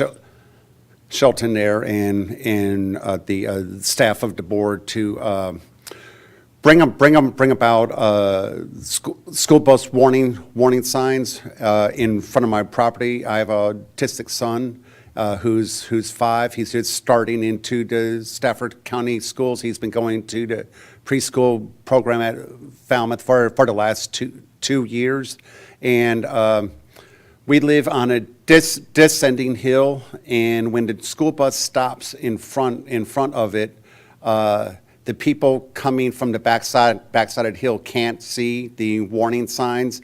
And while it's posted as a 25-mile-an-hour speed limit, they don't necessarily respect that. And gracefully, the sheriff has asked his traffic division to go out and patrol there, and they've been pretty active. And they as soon as they go there, they go ahead and pull them over. But there's something about the 25-hour speed limit not warranting the school warning signs, because it's already 25 miles an hour and they should be able to see it. But unfortunately, the contour of the road does not allow for that. And Ms. Shelton's actually been at my house while the school bus was there and everything. The next item I would like to mention is that my daughter is in the special education program at Stafford Elementary School, and that has gone beautifully. It keeps their parents informed and everything else.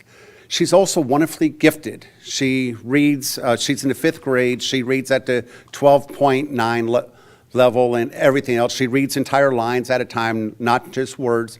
But they have a part-time focus teacher, and the school board has requested this year to add 3 additional full-time teachers into the budget. And this doesn't affect the kids at those 6 schools in a half thing, because it's actually 1 quarter at a time. The kids get pulled out from one teacher. Garrisonville, she pulls out her kids four times a week for 45 minutes. Well, my daughter gets 1 time, and every other kid at Stafford or the part-time gets 1 time for 45 minutes. The last thing in which I have before I go red is last year y'all approved a thing for Stafford Manor, and this is a picture of the open space in which it's used for recreation and everything else.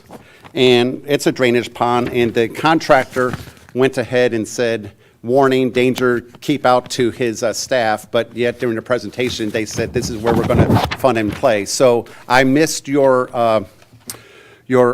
cluster thing last week. I'm sorry about that, but thank you very, very much for your time. Thank you very much, Mr. Starr, for all your comments. Yes.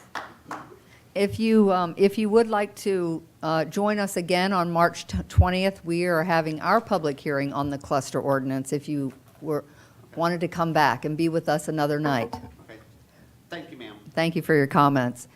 Would anyone else like to speak before the board?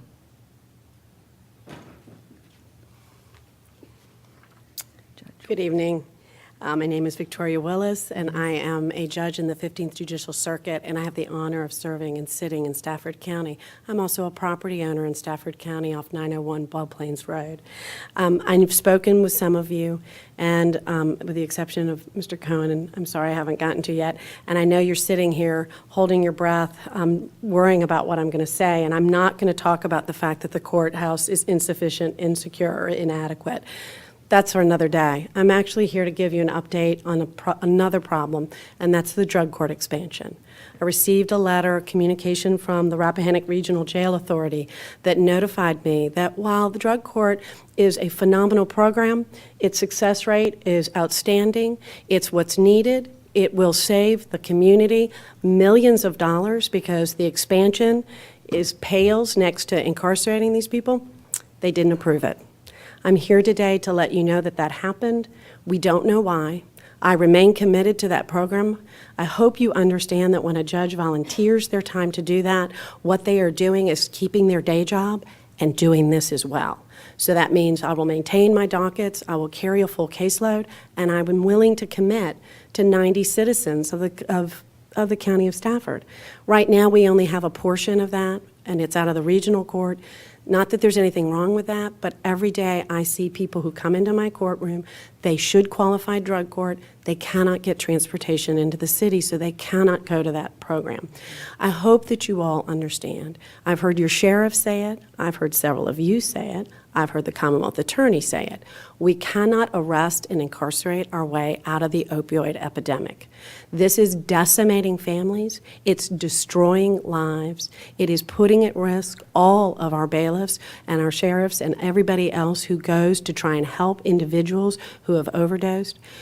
It is unbelievable the number of people. I'm going into my 4th year, and I am shocked at the number of highly educated, well-rounded people who stand in front of me and say, I never thought I'd be an addict, but I am. And it starts so simply with one pill. We have got to do something different. We're looking for that resolution, and this drug court program is something so desperately needed. So I'm here just to let you know I remain committed, the courts remain committed.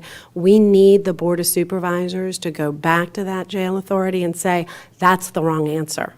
We need to fund this. If we need to start a fund, if we need a grassroots, then we need to do that. But we can't look at our community anymore and just shrug our shoulders. And we just can't keep putting these people in jail. They don't get better there. So that's my plea for the night. If you have any other questions, I'm happy to answer it. Does anybody have any questions for Judge Willis? Mr. Snelling. Judge Willis, is this the same program that Judge Scott was involved in some years ago? Yes, sir, it is. It's an expansion. What this was a proposal. Instead of us having just 30 slots that we share, we were sharing, and it's run out of the city of Fredericksburg, it would have established a drug court in Stafford. So that meant it would have been held at Stafford. All of the services would be at Stafford. So that means all of the counselors and everybody else would be in Stafford County, and that alleviates that transportation issue. Just to clarify it with me, it's been a long day, and who denied this? The Regional Jail Board? The Rappahannock Regional Jail Authority sent me a lovely letter of denial. Great, thank you so much. I don't know, and I apologize. I probably should have known that before I came, but. Mr. Dudenheffer? Madam Chairwoman, can we, it's new to me, I don't know much about it. I'd love to know more, so can we add this? I would add be this to more than agenda? happy to get people, Kelly Hale, who's the head of the drug court program, to come here and speak with you. She has a phenomenal presentation, complete with statistics, costs, the analysis, how much it actually costs you to not do it as a, and incarcerate these people versus having the drug court program. She has said she'd be willing to come. I said I'd come tonight and see if there was any interest before I, asked her. No offense, I didn't, I'd love to hear the that whole sounded really story. bad. Okay, Well, that's not what I Can we add meant. that to our agenda? Yeah, we can add that Maybe to not our the agenda. next That's what I was And had thinking. a The next conver- one, maybe Yeah. the next one ain't the best one, but the. Okay, so do you know what date you would want it? See, I can try to coordinate with Yeah, her. I know. I had a conversation with the Commonwealth Attorney about he wants the. I know he drug does. court That's why back, so I'm not putting words in Eric Olson's mouth. I know that he Yeah. wants it. I believe Mr. Cavalier has some comments. I'm actually on the Jail Authority Board. That was my first meeting. I've never Okay. been on it before, and Mr. Foley was there with me, thankfully.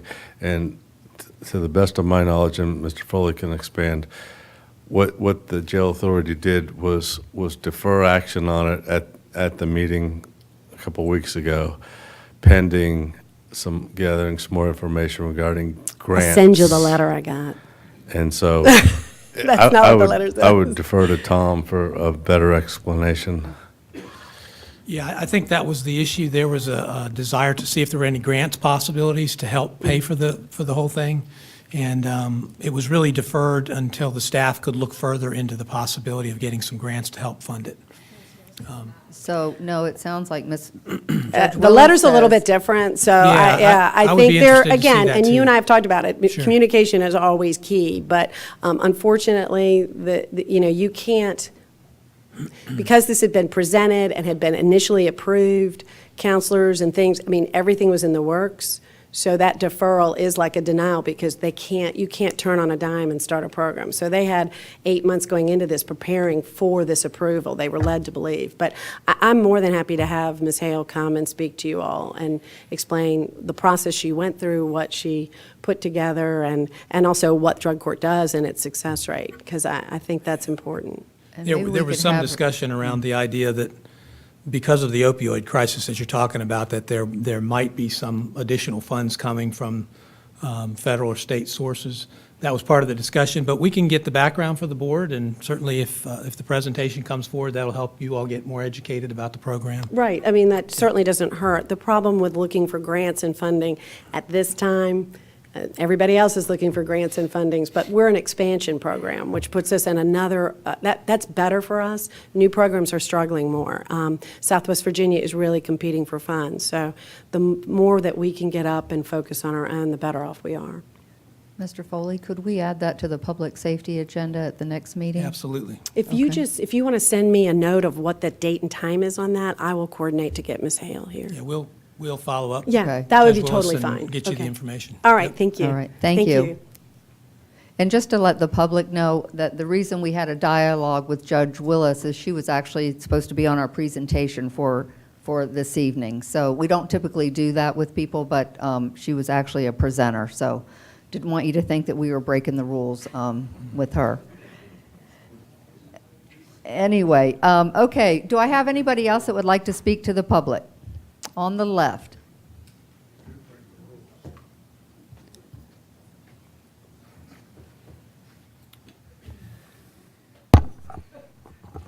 I'm not a judge. New shelving, wow. I want a new water meter for my condo. Just look at the agenda, ladies and gentlemen. We're going to discuss transparent ratings. The study was done in 2010. I think it's 2018. I want to let you know that it was my 5-year anniversary over the weekend when I was on the operating table and they cut my artery. Good thing I was a medic during Vietnam because I did an AMA against medical advice. So I warn any of you who are over 60, beware of the Staffford Hospital. I was out today looking at sidewalks to nowhere. And here's what I discovered. You can start at the post office on 610, stop at the landscaping shop. If you have a car, you can get some gas, stop at Patty's. St. Pat's Day is coming up. Then you can get some auto parts because you might be too drunk to drive. And then you can go to Wings to Go or that new Thai restaurant or even Sam's, and then you can sober up. Beware of Dan's Pharmacy because we know about opioids. Ooh. Go to Arby's, and then you can go to the CVS, and soon you'll be able to go to the new theater. Amazing. The audience needs to realize that the supervisors and especially the planning commissioners are often to say no, but they will always find an issue or a problem or the reason for not doing something. I listened to the invocation, we're here for fairly and the past. Well, 30 years is the past. I suggest that you do yes and actually help some of us. You're not helping me.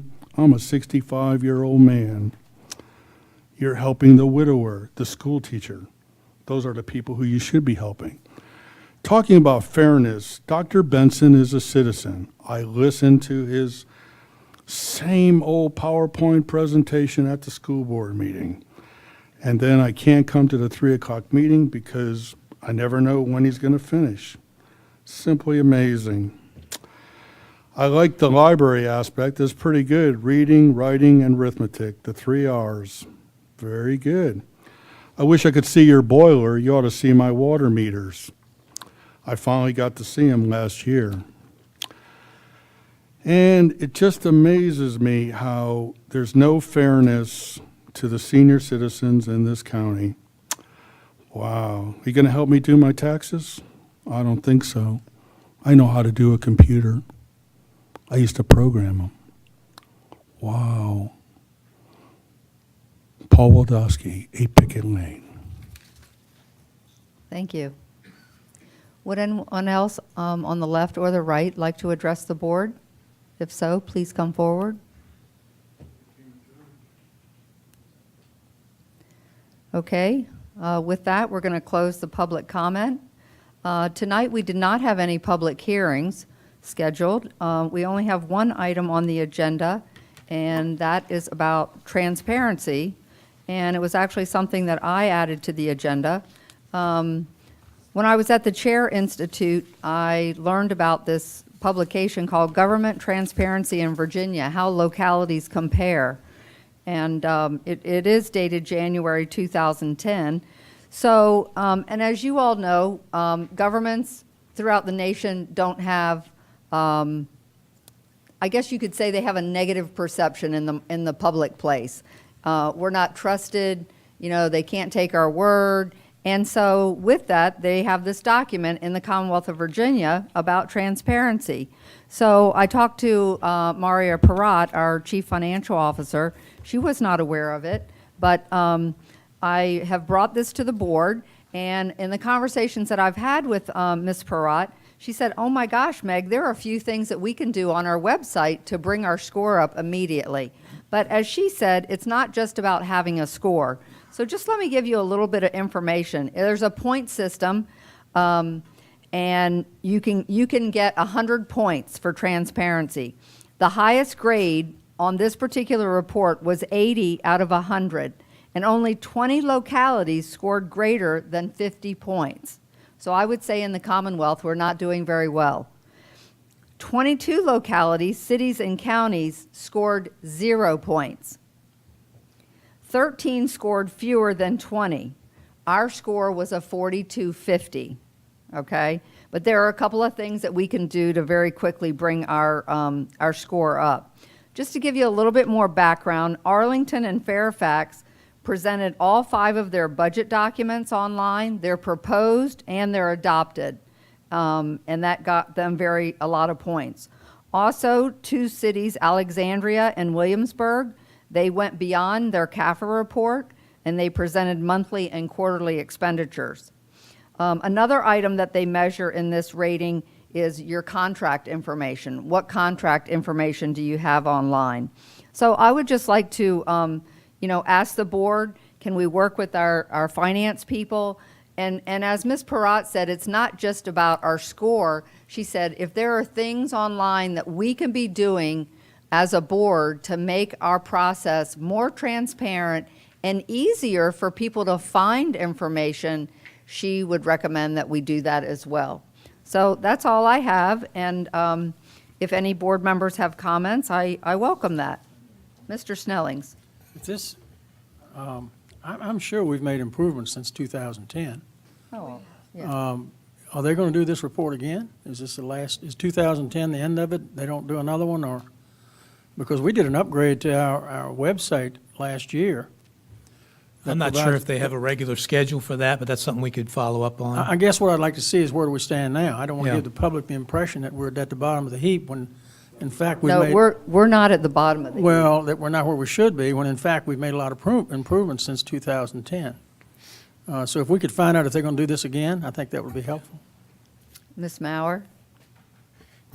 Madam Chair, this brings up, one of the discussions that we had at our board retreat, and a discussion that I've had with Tom quite a bit, and he was going to bring back at some point, I thought, just kind of some information on what other localities do from a transparency perspective. There's a wide scale. We're not all the way over here, and we're not all the way over here, but we're not exactly in the middle.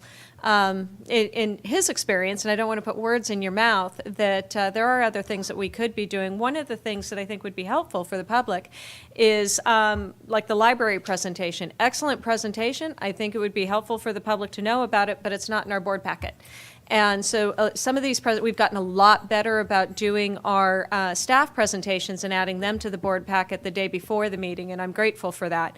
But that library presentation was excellent, and I think we should have that available on our website as, you know, maybe if we have a library section and, you know, here are the services that our library offers, because that's a wide array of services that I wasn't aware of, and I think it would be good that the, you know, public knows what they're funding. Madam Chair, we can certainly follow up this transparency report and some of the other conversations and come back to the board with some areas where we think we can improve. We have new communication staff now that have been exposed to some localities that have set a pretty high bar, and that doesn't mean we don't have a good bar too. But what are the possibilities and things that we might do to enhance that?